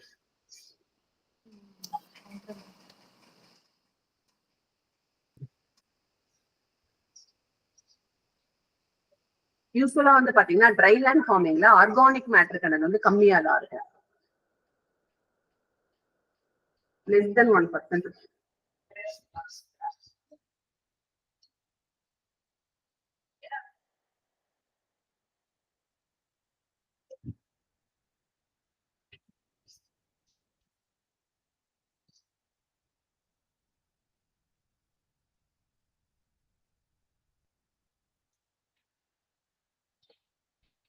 மண்ணுல வந்து வெடிப்பு எந்த மண்ணுல காணப்படும்? deep cracks. Presence of deep cracks is seen in clay soil. ஏன் காணப்படுதாங்க? சுருங்கி விரிகிற தன்மையால.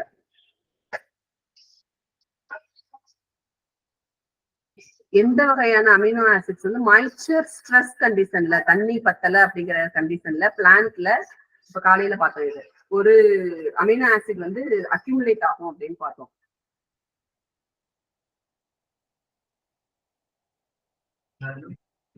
அதாவது மாய்ச்சர் ஸ்ட்ரெஸ் கண்டிஷன் சொல்றோம்ல, ட்ரவுட் கண்டிஷன்ல ஒரு அமினோ ஆசிட் வந்து பிளான்ட்ல அக்யூமுலேட் ஆகும்னு சொன்னோம். புரோலின். இன்னொரு தடவை எழுதலாம், தப்பில்லை, அப்பதான் ஞாபகத்துல வரும்.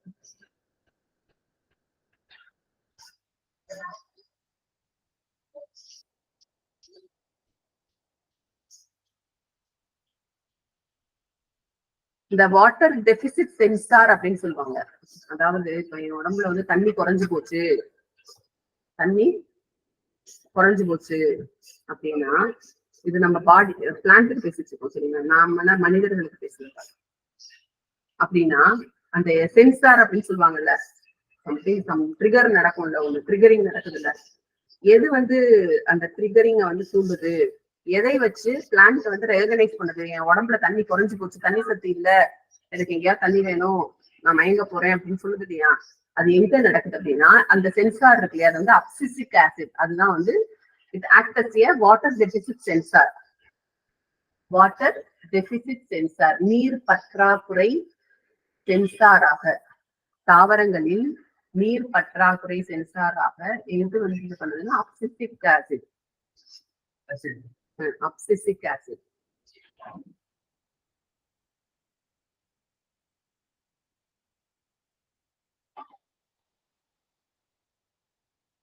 டியூ டு ட்ரவுட் வந்து லீஃப்ல வந்து சுக்ரோஸ் வந்து குறையுமாமா. ட்ரவுட் அதிகமா இருந்துச்சுன்னா சுக்ரோஸ் வந்து குறையும், சுக்ரோஸ் கண்டென்ட் வந்து குறையும். அப்ப கரும்புக்கு வந்து தண்ணி இல்லைன்னா என்ன ஆயிரும்? சப்புன்னு கரும்பு இருக்கும், ஸ்வீட் டேஸ்ட் இருக்காது. ஆமா, பொட்டாசியம் சத்து குறைவான தன்மை வந்து அதுக்கு வந்து ஸ்வீட்னஸ் இருக்காது. தண்ணி குறைவா இருந்துச்சுனாலும் நீங்க கரெக்டா அந்த கேனிங் ஸ்டேஜ் எல்லாம் இருக்கு இல்லையா, அந்த டைமிங்ல கரெக்டா தண்ணி விடாம தண்ணிக்கு செத்து போய் காஞ்சி போய் வந்து வர்ற கரும்பு வந்து எப்படி இருக்கும்? சுக்ரோஸ் வந்து கம்மியா இருக்கும், அதனால ஸ்வீட்னஸ் இருக்காது. ஆயில் சீட்ஸ்க்கு வந்துட்டு எந்த இது மைக்ரோ நியூட்ரியன் வந்து ரொம்ப இம்பார்ட்டன்ட்னு சொன்னோம். அப்பார்ட் ஃப்ரம் என்பிகே இன்னொரு டோஸும் சொன்னோம், ஆயில் கிராப்புக்கும் ஆனியனுக்கும் அது ரொம்ப முக்கியம்னு சொன்னோம். ஒரு சத்து போன கிளாஸ்ல பேசணும். என்ன சத்து அது? சல்பர்.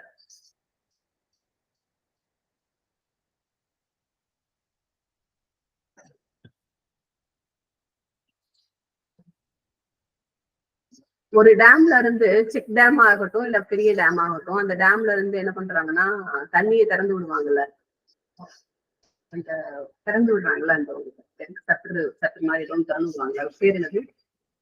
ஸ்லூயிஸ். ஸ்லூயிஸ். தண்ணியை திறந்து விடுற அந்த சற்று இருக்கு இல்லையா, அது ஒரு பேர் வந்து ஸ்லூயிஸ்.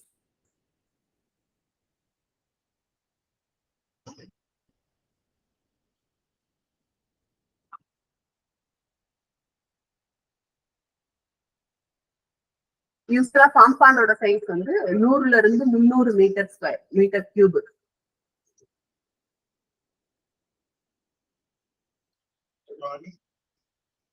100ல இருந்து 300 மீட்டர் கியூப்.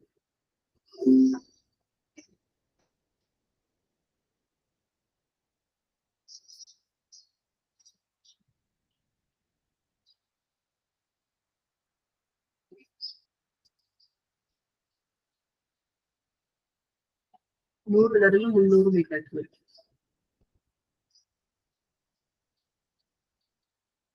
அக்ரி சில்விகல்ச்சர்னா என்ன சொன்னோம்? சில்வினா என்னன்னு சொன்னோம்? Very good. Agri crops, crop plus tree. Crop plus tree தான் சில்விகல்ச்சர். அக்ரி சில்வி பாஸ்டரல் சிஸ்டம்னா, பாஸ்டோரல் சிஸ்டம்னா, பாஸ்டோரல் வந்து கிராஸ்னு சொல்லுவோம். கிராஸ் இல்ல லைஃப் ஸ்டாக் இல்ல ஆடு மாடு. புரியுதுங்களா?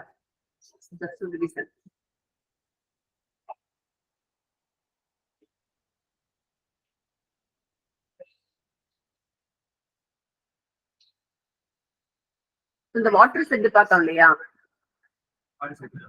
வாட்டர் செட் சைஸ் வச்சு பார்த்தோம்ல. மினி வாட்டர் செட்னா 1000ல இருந்து 10,000 ஹெக்டேருக்கு வந்து தண்ணி பாய்ச்சு அந்த project. Mini water projects. Water set are classified into 1000 to 10,000. 1000 to 10,000 ஹெக்டருக்கு வந்து பாசனம் பண்ணும். அது வந்து மினி. சப் வாட்டர் செட் வந்து 10,000ல இருந்து 50,000 ஹெக்டேர் பாசனம். சப் வாட்டர் செட் 10,000ல இருந்து 50,000. 50,000க்கு மேலேனா macro level project, macro water set.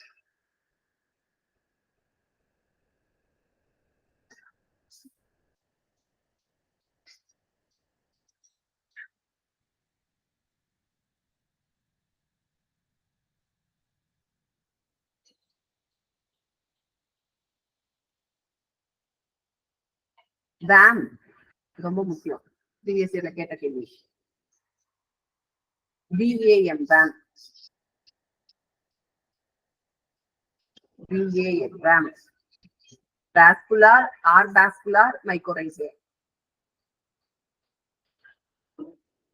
Vascular or vascular or vascular mycorrhizae.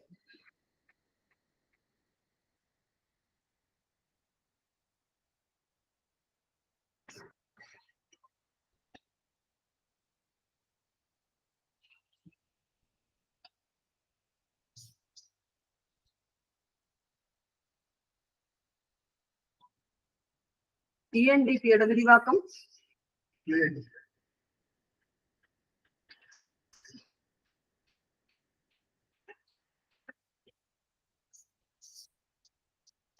UNDP. இதுவும் ப்ரீவியஸ் இயர் கேள்வி, முன்னாடி கேட்டிருக்காங்க.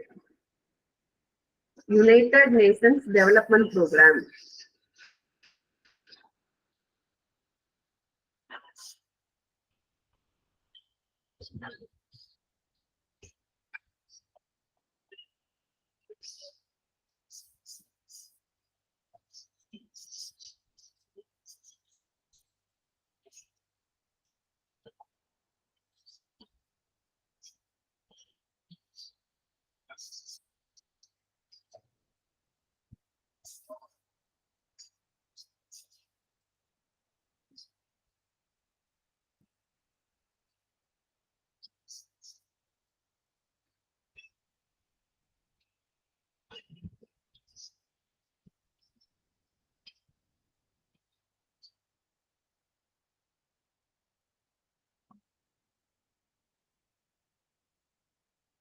சில இதெல்லாம் கொடுத்துருக்காங்க கிறிஸ்பியான இந்த விரிவாக்கம் என்ன அப்படின்னு கேட்டிருப்பாங்கல்ல, அந்த மாதிரி அது எல்லாத்தையும் பார்த்து போகும்போது ஒரு தடவை.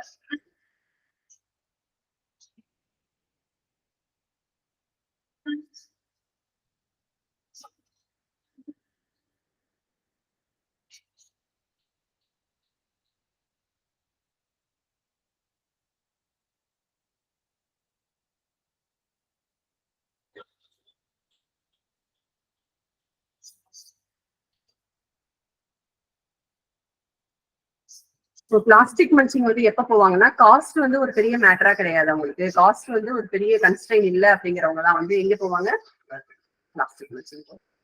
Otherwise the people used to select normal, ஓகேங்களா, பயோட்டிக் மல்ச்சிங் எழுதி வச்சுக்கோங்க. ஸோ பிளாஸ்டிக் மல்ச்சிங் வந்து யாரு யூஸ் பண்ணுவாங்க அப்படின்னா,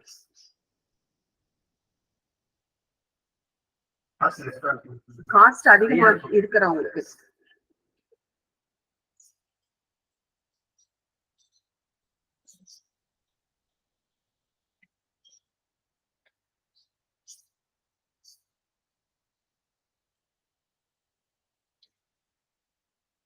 வெர்டிக்கல் மல்ச்சிங் அதாவது செங்குத்து மூடாக்கு வந்து எதுக்கு யூஸ் ஆகும்னா, கிளே சாயில், பிளாக் சாயில் வந்து அதிகமா யூஸ் ஆகும்.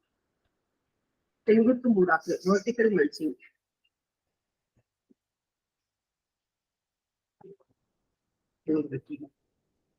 Very effective in black soil, clay soil.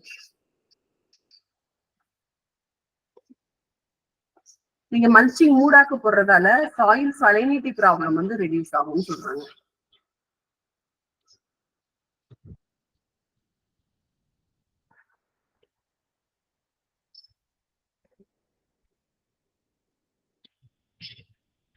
எப்படி அது வந்து இன்க்ரீஸ் ஆகுது, குறையுது, அப்படி குறைக்குது பிரச்சனை அப்படின்னா, இன்ஃபில்ட்ரேஷன் ரேட் வந்து அதிகமாகுமாமா. அப்படின்னு என்ன அர்த்தம், உள்ள ஊடுருவுது இல்லையா, தண்ணி ஊடுருவுது இல்ல, அந்த தன்மையை வந்து அதிகமாக்கும்.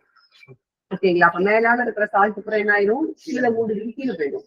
அது இன்க்ரீஸ் ஆகுது. லாஜிக்கா படிச்சீங்கன்னா ஈஸியா ஞாபகம் இருக்கும். ஊடுருவுது. அதுக்கப்புறமா வந்து ரெடியூசிங் எவாபரேஷன் வந்து குறைக்கணும். புரியுதுங்க, தண்ணி நீராவி போயிடுச்சுன்னா, தண்ணி மேல நீராவியா போயிடுச்சுன்னா கீழே ஃபுல்லா சால்ட் தானே நிற்கும். வேற புரியுதா? இப்போ ஒரு டம்ளர் தண்ணி வச்சுருக்கீங்க, அந்த டம்ளர்ல வந்து ஒரு ஸ்பூன் வந்து சால்ட் போடுறீங்க, சரியாப்பா? தண்ணி அதிகமா இருக்கப்ப அதோடைய அந்த கான்சென்ட்ரேஷன் என்ன இருக்கும், கம்மியா இருக்கும். இல்ல குழம்பு அதிகமா இருக்கப்ப உப்பு நீங்க கரெக்டா போட்டிருந்தீங்கன்னா கரெக்டா இருக்கும். அப்படி ஏதோ குழம்பு அப்படியே சுண்ட விட்டுக்கிட்டே இருந்தீங்கன்னு வச்சுக்கோங்க, அப்ப என்ன ஆயிரும், குவான்டிட்டி குறைஞ்சிருச்சுன்னா உப்பு என்ன ஆயிரும், உப்பு அதே தான், திருப்பி எல்லாம் போடல, ஆனா என்ன ஆயிடுச்சு, அதிகமாயிருச்சு. அதேதான் மண்ணுலையும் கணக்கு. புரியுதுங்களா? மண்ணு கணக்கும் அதேதான். மண்ணுல தண்ணி எல்லாம் சேர்ந்து இருக்கப்ப உப்புத்தன்மை வந்து கம்மியா தான் தெரியும். தண்ணி எல்லாம் ஆவி ஆகி போச்சுன்னா, உப்பு மட்டும் நின்றுச்சுன்னா என்ன ஆயிரும், மண்ணு வந்து உப்புத்தன்மையுடைய மண்ணா மாறி போயிருது. புரியுதுங்களா? அப்ப மல்ச்சிங் பண்றதால நீராவி போக்கு வந்து குறையுது. அதனால என்ன ஆகுது, நமக்கு மண்ணு சலைவிட்டி வந்து கம்மியா இருக்குது. இன்னொன்னு இன்ஃபில்ட்ரேஷன் வந்து அதிகமா இருக்கு. கீழே வந்து அந்த உப்பெல்லாம் ஊடுருவி போயிடும். இந்த ரெண்டும் அசத்தனட் ரீசனிங் அந்த மாதிரி டைப்ல வந்து வரும். மல்ச்சிங்கோடைய வேலை, மூடாக்கு போடுறதோட வேலை. ஆமா, இன்ஃபில்ட்ரேஷன் அதிகமா இருக்கும், நீராவி போக்கு கம்மியா இருக்கும்.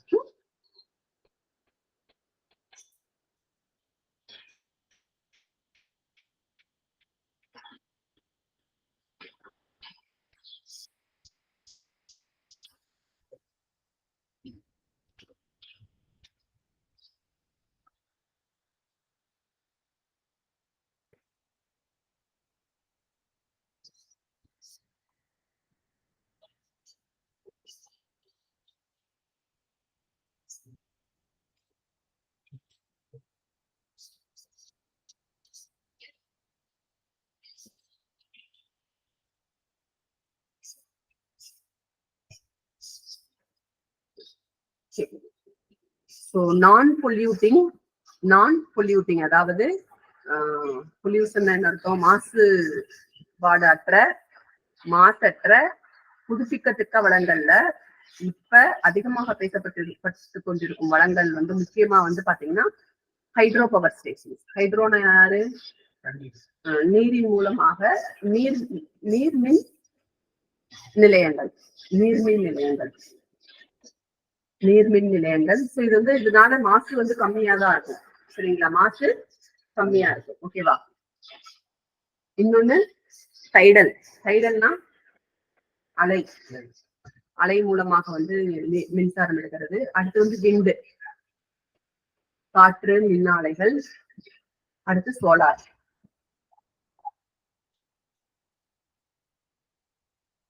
டைடலும், டைடல், விண்டு, ஹைட்ரோ, இந்த மூணுமே எந்த கான்செப்ட்ல எலக்ட்ரிசிட்டியை உற்பத்தி பண்ணுது, மின்சாரத்தினை உற்பத்தி செய்யும் அந்த ஸ்ட்ராட்டஜின்னு சொல்லுவாங்கல்ல, அந்த யுக்தி எது அப்படின்னா அந்த கைனெட்டிக் அப்படின்னு சொல்லுவாங்க இல்லையா, கைனெட்டிக் மோட்டார் பவர் அப்படின்னு சொல்லி படிச்சிருக்கீங்க நீங்க. உங்களுக்கு ஜிஎஸ்ல வரும் அது. கைனெட்டிக் எனர்ஜி அப்படின்னு படிச்சிருக்கோம். கைனெட்டிக்னா என்ன அர்த்தம்?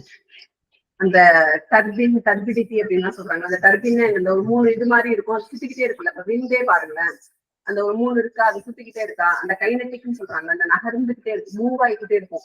அந்த மூவ்மெண்டால கரண்ட் ஜென்ரேட் ஆகுது. புரியுதுங்களா? ஸோ அந்த கான்செப்ட்ல தான் என்ன ஆகுது, பவர் ஜென்ரேட் ஆகுது. ஓகேங்களா. கைனெட்டிக் எனர்ஜியின் மூலமாக இவங்களுக்கெல்லாம் வந்து பவர் ஜென்ரேட் ஆகுது. ரொம்ப முக்கியமான கேள்வி, அடிக்கடி கேட்கிற கேள்வி. ஹைட்ரோ, டைடு, விண்டு. சோலார் வராது. சோலார் வந்து அந்த கியூப் வச்சு வரும், அது வேற.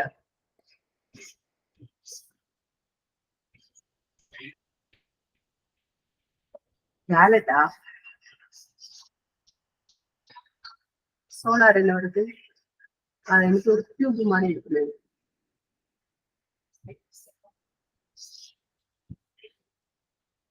வேலட்னு சொல்லுவாங்க, அது பேரு தெரியுமா உங்களுக்கு? வேக்யூமா சம்திங் வரும், வீல தான் வரும். Solar power generation.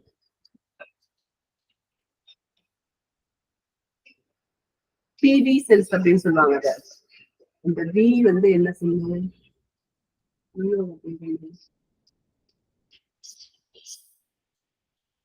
Photo voltaic, photovoltaic, voltaic, photovoltaic, வீல தான் வரும்.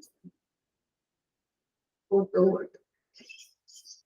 சோலார் பவர்ல என்ன பண்றாங்கன்னா, அந்த ஒரு குட்டி குட்டி செல்ஸ் மாதிரி இருக்கும் உங்களுக்குள்ள. ஓகேங்களா. அந்த ஒரு அது நம்ம என்ன சொல்லுவோம் அந்த காலத்துல எல்லாம், அந்த குழி எல்லாம் சொல்லுவீங்க, கான்கேவ் கான்வெக்ஸ் சொல்லுவோம்ல, அந்த அந்த மாதிரியான கான்வெக்ஸ் ஆகுது. ஓகேங்களா. அந்த வர்ற சூரிய ஒளியை வந்து அது என்ன பண்ணணும், அப்படியே உள்ள கிரியேட் வச்சுட்டு அதுல இருந்து வந்து எடுக்கும். ஓகேங்களா. Photovoltaic cells, photovoltaic. போட்டோனால என்ன இருக்கும், சூரிய ஒளி அப்படின்னு இருக்கணும், முன்னாடியே மீனிங் தெரியும். வோல்டிக், வோல்டேஜ் கிடைக்குது, அதனால கரண்ட் ஜென்ரேட் ஆகுது, ஈஸியா ஞாபகம் வச்சுக்கலாம். ஓகேங்களா. So voltaic, photo voltaic. இது வந்து என்ன சொன்னோம், இந்த மூணும் ஹைட்ரோ, அது என்னது கைனெட்டிக். ஓகேங்களா. அதுவும் முக்கியமான கேள்வி.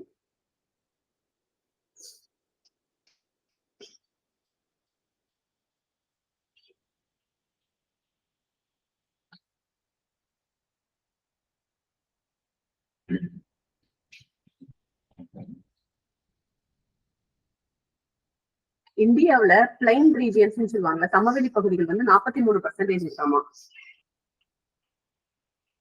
மலைப்பகுதிகள் வந்து மவுண்டைன்ஸ் 30%, பிளாட்டியூன்னு சொல்லுவோம்ல, பீடபூமி, அது 27%, மவுண்டைன் 30%, 30%, பீடபூமி பிளாட்டியூ ரீஜியன்ஸ் வந்து 27%. 27 சமவெளி பகுதிகள். சமவெளி பகுதிகள் 43% வந்து சமவெளி பகுதிகள், 30% வந்து மலைப்பிரதேசம், 27% வந்து பிளாட்டியூ பீடபூமி.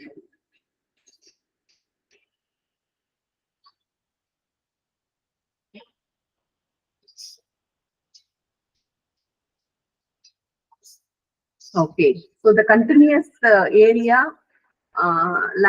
of land வந்து surrounded by ocean, அதாவது ஒரு மணல் திட்டு இருக்கு. ஓகேங்களா. அதை சுத்தி கடல் பிரதேசம் வந்து சூழ்ந்து இருக்கு அப்படின்னா, அந்த மணல் திட்டு இருக்கு இல்லைங்களா, அந்த மணல் திட்டு வந்து லேண்ட் மாஸ் அப்படின்னு சொல்றாங்க, லேண்ட் மாஸ் அப்படின்னு சொல்றாங்க.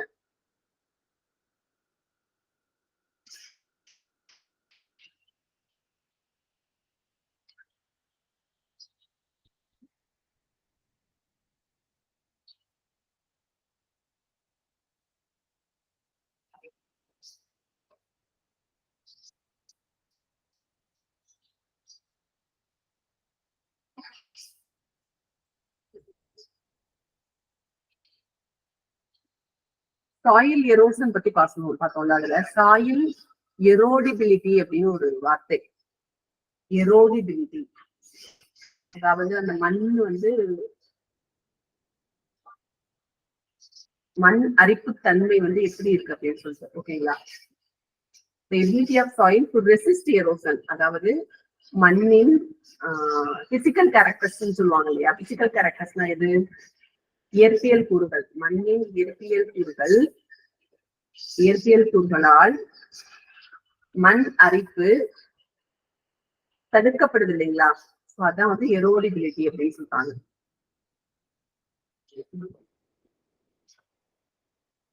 Resist erosion based on the physical characters of each soil. மண்ணின் இயற்பியல் கூறினை மையமாக கொண்டு இயற்பியல் கூறுகளின் மூலம் மண்ணரிப்பானது தடுக்கப்படுகிறது. அது சாயில் எரோடிபிலிட்டி அப்படின்னு சொல்றாங்க.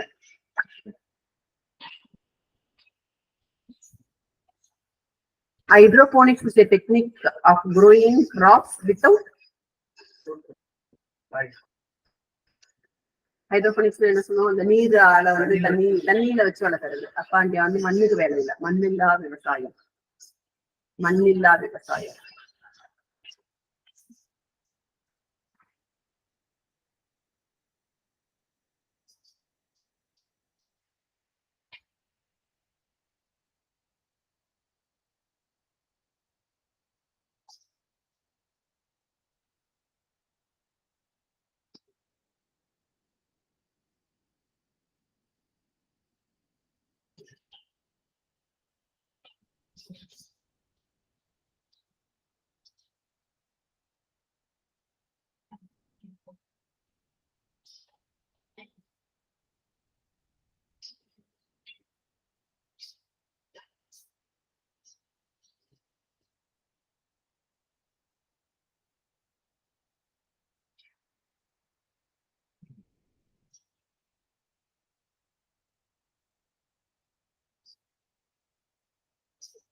அக்ரிகல்ச்சர்ல வந்து அந்த 9-fold கிளாசிபிகேஷன் பேசணும் இல்லைங்களா? அந்த 9-fold கிளாசிபிகேஷன்ல நெட் சோன் ஏரியா அப்படின்னு வரும்ல, அந்த கேட்டகரியில நெட் சோன் ஏரியா, அதாவது நிகர விதைப்பு நிலம், அந்த நெட் சோன் ஏரியா. நெக்ஸ்ட் வந்து current Fallot and current Fallot அப்படின்னு சொல்லுவாங்க இல்லைங்களா? அதாவது தற்போதைய தரிசு நிலங்கள். அதாவது இந்த வருஷம் மட்டும் கல்டிவேட் பண்ணாம இருக்கும். தரிசு தான், ஆனா இந்த வருஷம் மட்டும் கல்டிவேட் ஆகாம இருக்கும். Current fallow. At land under tree crops. Land under tree கிராப்ஸ்னா இப்ப நம்ம வந்து கோகோனட் க்ரூஸ் எல்லாம் வச்சிருக்கோம் இல்லைங்களா? கோகோனட் க்ரூஸ் எல்லாமே எதுல வரும்?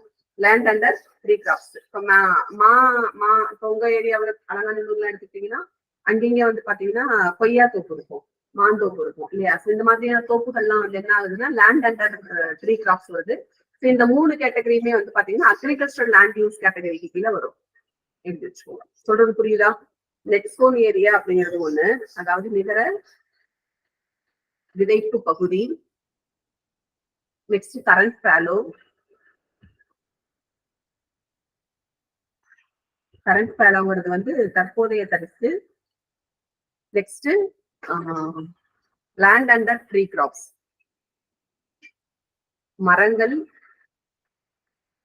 உள்ள பகுதி. இது எல்லாமே வந்து பாத்தீங்கன்னா அக்ரி லேண்ட் யூஸ் கீழே வருது.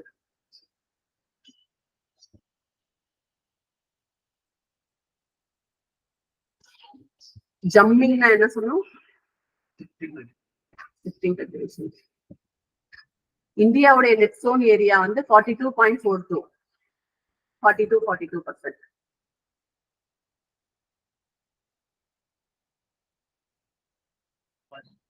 42.42. 42% வந்து நெட் சோன் ஏரியா. இந்தியாவுல மேக்சிமம் நெட் சோன் ஏரியா வந்து பஞ்சாப்ல தான் இருக்கு. NSA அப்படின்னு சுருக்கமாவும் சொல்லுவாங்கப்பா. NSA-யோட விரிவாக்கம் கேட்டாங்கன்னா நீங்க சொல்லணும் நெட் சோன் ஏரியா அப்படின்னு.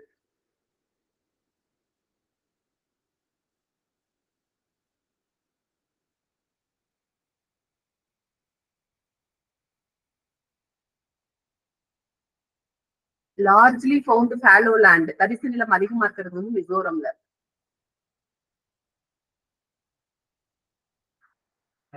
மிசோரம் தரிசு நிலம் அதிகமா இருக்கிறது மிசோரம்.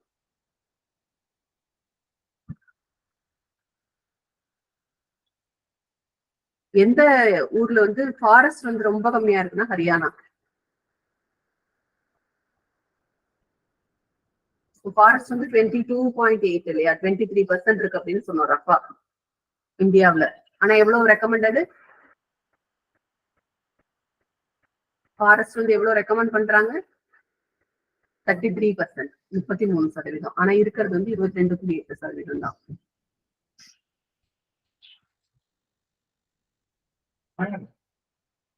என்னமா புரியல. மரங்கள் வந்து குறைவா இருக்கிறது லீஸ்ட் வந்து ஹரியானா.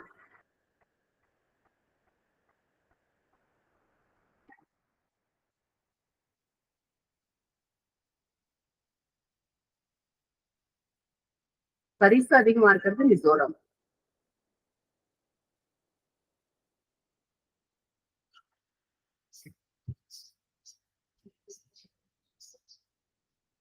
சிட்டிங் ஃபார்மிங் அப்படின்னு சொன்னோம்ல, அதுக்கு வேற பேரு ஜம்மிங் அப்படின்னு பார்த்தோம்.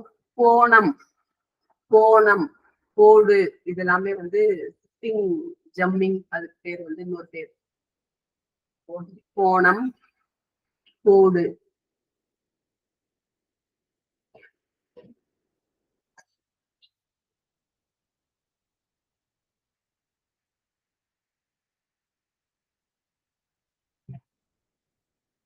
ராபி கிராப் ஹார்வெஸ்டிங் வந்து பிப்ரவரி மார்ச்ல வரும்.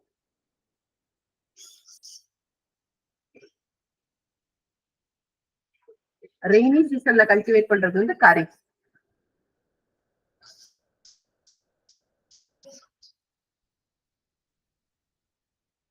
இந்தியாவுல வந்து அதிகமாக ரைஸ் உற்பத்தி செய்யறது, தானியம் உற்பத்தி பண்றது வந்து வெஸ்ட் பெங்கால்.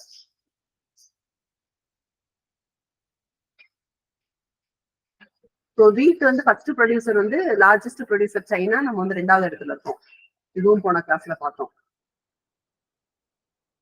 இந்த crop grown for the sale, முழுமையாக விற்பனைக்கு மட்டுமே பயன்படுத்தப்படும் பயிர்களை வந்து சாகுபடி செய்தது வந்து கமர்ஷியல் கிராப்பிங் அப்படின்னு சொல்றோம். எதெல்லாம் கமர்ஷியல் கிராப்ஸ் அப்படின்னு கேட்பாங்கல்ல, முழுமையாக அந்த பருத்தி ஹார்வெஸ்ட் பண்றோம்னா பருத்தி வந்து நம்ம எடுத்து வச்சுக்க முடியாது இல்லையா, அதுக்கு அடுத்து வேலை நிறைய இருக்கு. அது விற்கிறதுக்கு தான், அது கமர்ஷியல் கிராப்.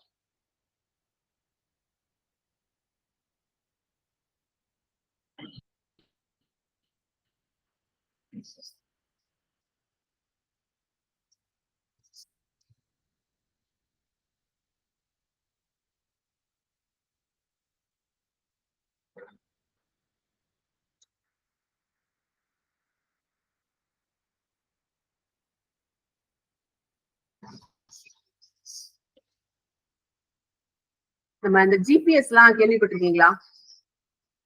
ஜிபிஎஸ் உடைய விரிவாக்கம் என்ன?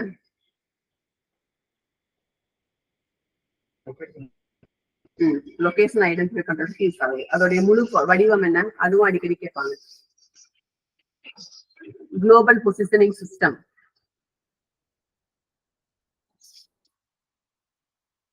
Global positioning system.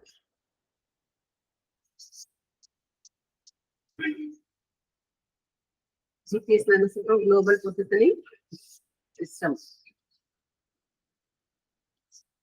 இந்த குளோபல் பொசிஷனிங் சிஸ்டம்ல ஒரு ஏரியா அப்படின்னு என்ன அர்த்தம்? மேல இருந்து பாக்குறப்ப இல்லையா, அந்த ஏரியா வந்து கிரீனா இருக்கு அப்படின்னா என்ன அர்த்தம்னா, அங்க 80 to 100% வந்து கிரீன் கவரேஜ் இருக்குன்னு அர்த்தமா. 80 to 100% குளோபல் பொசிஷனிங் சிஸ்டம் ஜிபிஎஸ்னா. ஜிஸ்னா அது பக்கத்துல எழுதுங்க, இதுவும் முக்கியம் தான். ஜிஸ்னா ஜியாகிரபிக் இன்ஃபர்மேஷன் சிஸ்டம். ஜிஸ்னா ஜியாகிரபிக் இன்ஃபர்மேஷன் சிஸ்டம்.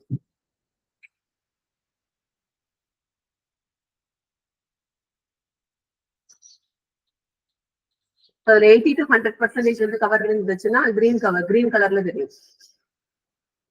இதுவே பிளாக் கலர்ல வந்து பாத்தீங்கன்னா 0 to 20% தான் வந்து மரம் எல்லாம் இருக்கு, ஃபாரஸ்ட் கவர் ஆயிருக்கு அப்படின்னா அது பிளாக் கலர்ல தெரியும். 0 to 20% கவர் ஆயிருக்குன்னா அது பிளாக் கலர்ல தெரியும்.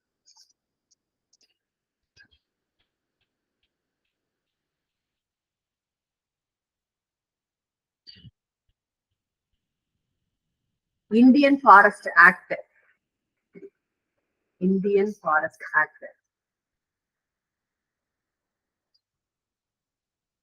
86 செக்ஷன்ஸ் வந்து இருக்கு அதுல. இந்திய காடுகள் சட்டம் 1927 வந்து கொண்டு வந்தாங்க. நம்ம ஏற்கனவே போன கிளாஸ்ல பார்த்தோம். 1927 கொண்டு வந்த இந்திய காடுகள் சட்டம் 86 பகுதிகளை கொண்டது, 86 செக்ஷன்ஸை கொண்டது. 13 சாப்டர்ஸ் இருக்கு. 13 சாப்டர்ஸ் இருக்கு. நம்ம சொன்ன சோசியல் ஃபாரஸ்ட்ரி ப்ரோக்ராம் வந்து 5th 5-year பிளான்ல வந்து அமல் பண்றது. சோசியல் ஃபாரஸ்ட்ரி சமூக காடுகள் பத்தி பேசணும் இல்லையா? எந்த காடுல இருந்து மக்களுக்கு வந்து எக்கனாமிக்கலா உங்களுக்கு வருமானம் வருதோ அதுதான் சோசியல் காடுகள் அப்படி சொல்லி சொன்னோம். சோசியல் ஃபாரஸ்ட் சமூக காடுகள் அது வந்து எப்ப சொன்னோம்? 5th 5-year பிளான்ல வந்து நடைமுறை.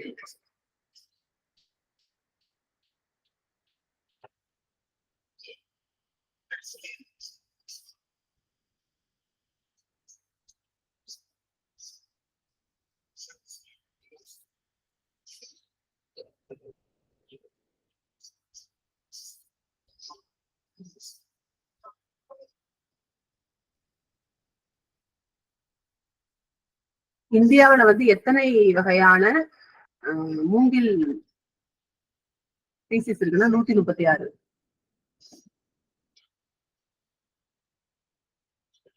136 பேம்பூ ஸ்பீசிஸ் வந்து இருக்கு.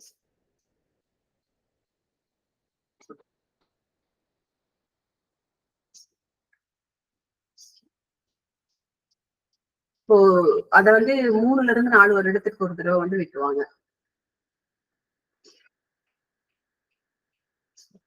பேம்பு வந்து நம்ம கிரீன் கலர்ல பாத்திருக்கோம் இல்லையா? கோல்டன் கலர்ல இல்ல எல்லோ கலர் பேம்பு வந்து பேம்பூசா vulgaris.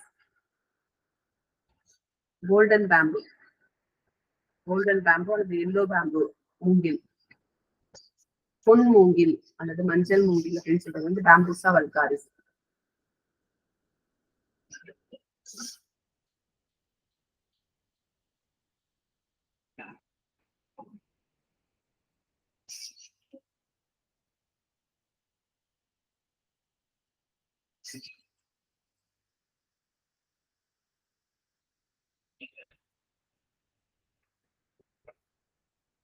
National Newspaper and Paper Mill. National Newspaper and Paper Mill established at Nepanagar. Newspaper and Paper Mill established at Nepanagar. Nepanagar.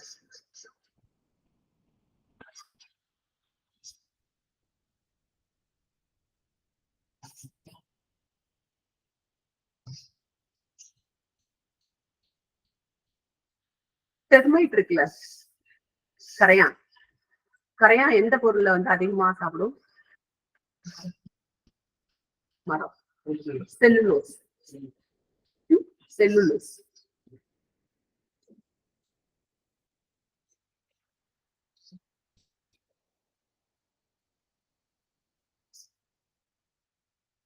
Cellulose வந்து டெர்மைட் சாப்பிடும். Institute of Wood Science and Technology. Wood மரத்தை பத்தி மட்டுமே படிக்கிற படிப்பு. Institute of Wood Science and Technology is located at Bangalore.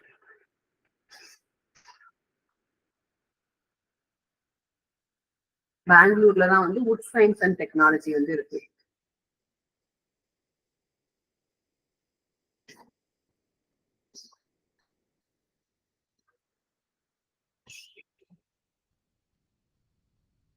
Hardwood அப்படின்னு சொல்றோம்ல, கடினமான மரம். கடினத்தன்மை, மரத்தின் கடினத்தன்மைக்கு காரணம் தைலோஸ்.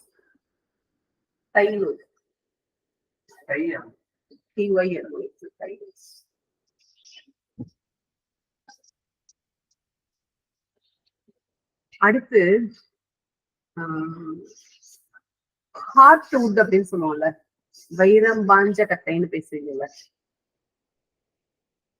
அந்த உள்ளுக்குள்ள கருப்பா இருக்கும்ல, அந்த ஹார்ட் வுட் அப்படின்னு சொல்ற அந்த மத்திய பகுதி இருக்கு இல்லையா, சென்ட்ரல் பிளேஸ் ஆஃப் வுட், அது வந்து பிசியாலஜிக்கலி வந்து டெட், இறந்து போயிட்ட செல்ஸ் தான் அது. ஆக்சுவலி அதுக்கு வந்து உயிர் கிடையாது. அந்த வாஸ்குலர் டிஷ்யூஸ்ல வந்து பேரன்ஹைமா அதெல்லாமே இருக்கும் இல்லையா, பேரன்ஹைமா டிஷ்யூஸ் எல்லாம் இருக்கும் அப்படின்னு சொல்லி படிச்சிருக்கோம். அந்த ஹார்ட் வுட்ல வந்து ஹார்ட்டோட வுட் இருக்கு இல்லையா, அந்த ஹார்ட் வுட், அதாவது அந்த நடுவுல இருக்கிற பகுதி வந்து வைரமாஞ்ச கட்டை வந்து டெட் ஆக்சுவலி.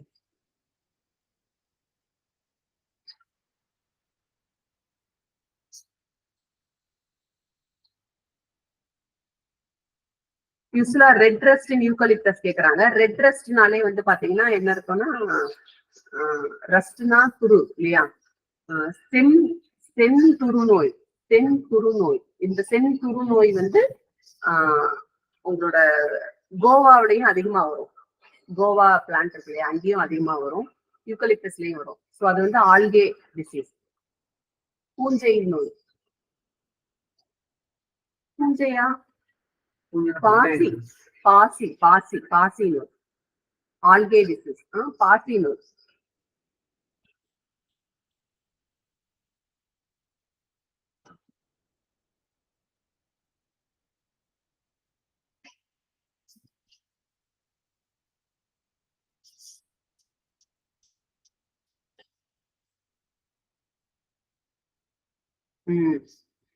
இது ரொம்ப முக்கியம்.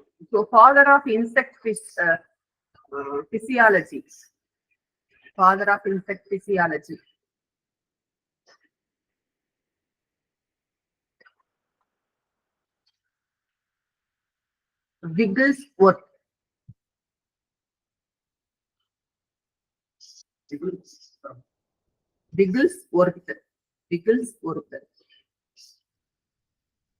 விகில்ஸ்வொர்த். அதாவது இவர் தான் அந்த பி டான்சிங் பத்தி கண்டுபிடிச்சவர், அதனால இவரை ஃபாதர்னு சொல்றாங்க.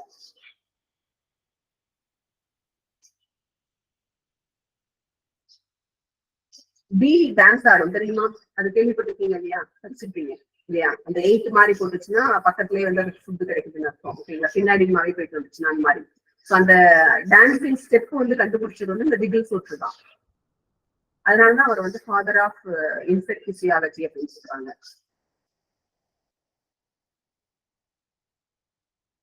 அரக்கு இருக்குல்ல, லேக்குன்னு சொல்லுவாங்க. அரக்குன்னா இது லேக் இன்செக்ட். அரக்குன்னா இது நம்ம அந்த இதுல என்ன போஸ்ட் ஆபீஸ்ல அந்த அரக்கு வச்சு இது பண்ணுவாங்க, சீல் எல்லாம் வைப்பாங்கல்ல, அது வந்து பீகார்ல வந்து அதிகமா ப்ரொடியூஸ் பண்றாங்க.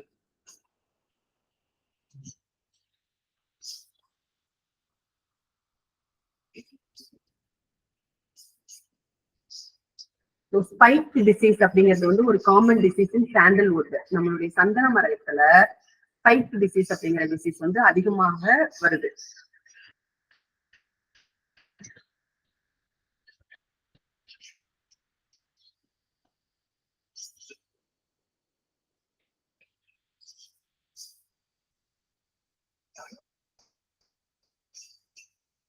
Dutch elm disease. Dutch elm disease.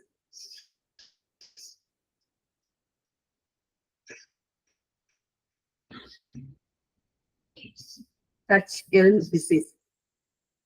So இந்த டிசீஸ் வந்து ரொம்ப சீரியஸான டிசீஸ். ஒன்ஸ் வந்துச்சுன்னா அந்த கிராப் வந்து அவ்வளவுதான், முடிஞ்சிருச்சு.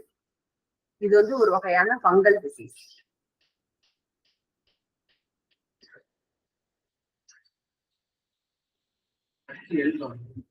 ELM அந்த ட்ரீ வந்து எல்ம் ட்ரீ, எல்மு மரம் அப்படின்னு தான் சொல்லுவாங்க. ஓகேங்களா, அந்த மரத்துல வந்து அதிகமா வரும். இது வந்து ஆசியா, அமெரிக்கா, ஐரோப்பா போன்ற நாடுகள்ல வந்து ஒரு பெரிய எப்படி சொல்றது, டெட் டிசீஸ் அப்படின்னு சொல்லுவாங்க. டெட்னா என்ன, ஒன்ஸ் வந்துச்சுன்னா அவ்வளவுதான், சாவுதான் அந்த மாதிரி. அது வந்து touch Elm disease. Elm ELM, Elm அப்படிங்கிறது வந்து கிராப்போட பேரு, அந்த மரத்தோட பேரு.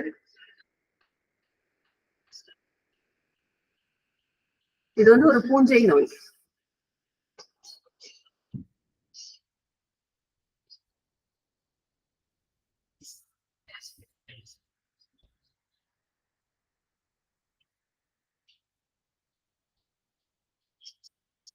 பயோ ஃபர்டிலைசர் அப்படின்னு சொல்றாங்கல்ல,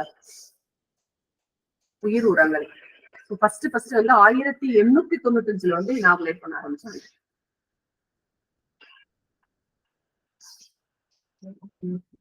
1895.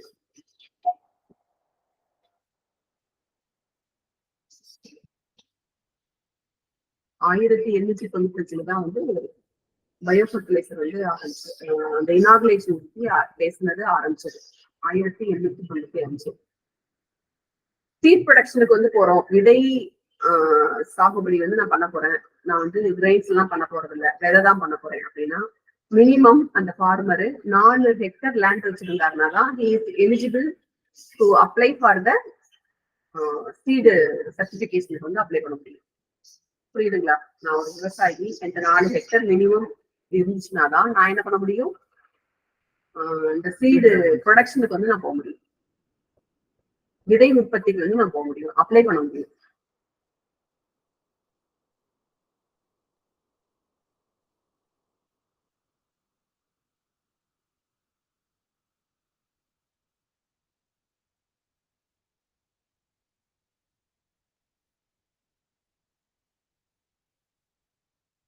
நெக்ஸ்ட் வந்து இந்த போலன் எல்லாம் கலெக்ட் பண்றாங்கல்ல, நம்மளுடைய இந்த ப்ரீடிங் எல்லாம் வந்து போலன் கலெக்ட் பண்றப்ப, போலன் அப்படிங்கிறது வந்து இந்த மகரந்தத்தூள் தான் போலன் அப்படின்னு சொல்றாங்க.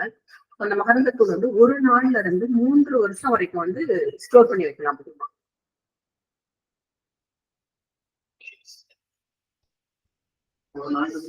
3 வருஷம்.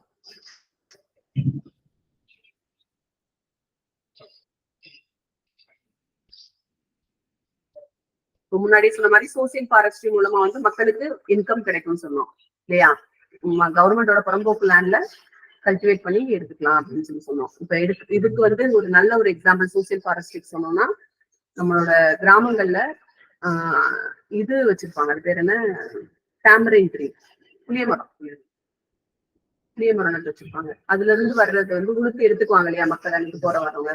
அது வந்து சோசியல் ஃபாரஸ்ட்ரிக்கு ஒரு எக்ஸாம்பிளாவும் சொல்லலாம். நம்ம போன தடவை பார்த்த மாதிரி மீடியம் ரேஞ்ச் ஃபோர்காஸ்டிங் பத்தி பார்த்தோம் இல்லையா? 7 days இன் அட்வான்ஸ், 7 நாளுக்கு முன்னாடி மீடியம் ரேஞ்ச் ஃபோர்காஸ்டிங்னா 7 நாளைக்கு முன்னாடி கொடுக்கணும்னு சொல்லி பார்த்தோம் இல்லையா? ஷார்ட் ரேஞ்ச்னா hourly basis, 6 hours 12 hours 24 hours வந்து மணிக்கணக்குல வந்து கொடுக்கறது வந்து hourly short range forecasting.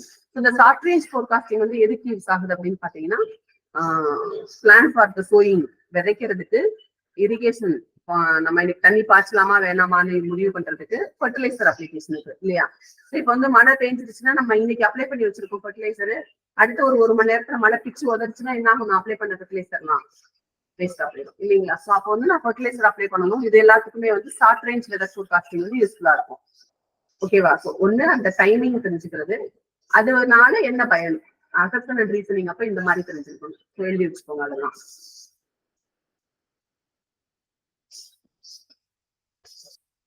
Long range forecasting வந்து 1 to 3 months. அது ஏற்கனவே பார்த்ததுதான், எல்லாமே ஏற்கனவே பார்த்ததுதான், திரும்ப ரிவைஸ் பண்றோம். 1 to 3 months.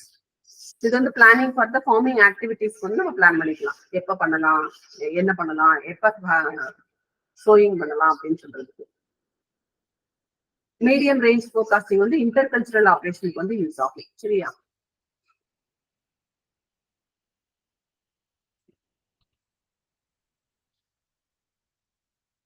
ஓகே. சோ இப்ப இதுல எதுவும் டவுட் இருக்கா? காலையில இருந்து பார்த்ததுல நாளைக்கு வந்து ஆக்சுவலி ஆப்டிடியூட் போட்டிருந்தோம். ஸோ நாளைக்கு வந்து நம்ம ஜிஎஸ் பார்க்க போறோம், ஜெனரல் சயின்ஸ். சயின்ஸ் கொஞ்சம் வாஸ்டான ஏரியா, அதனால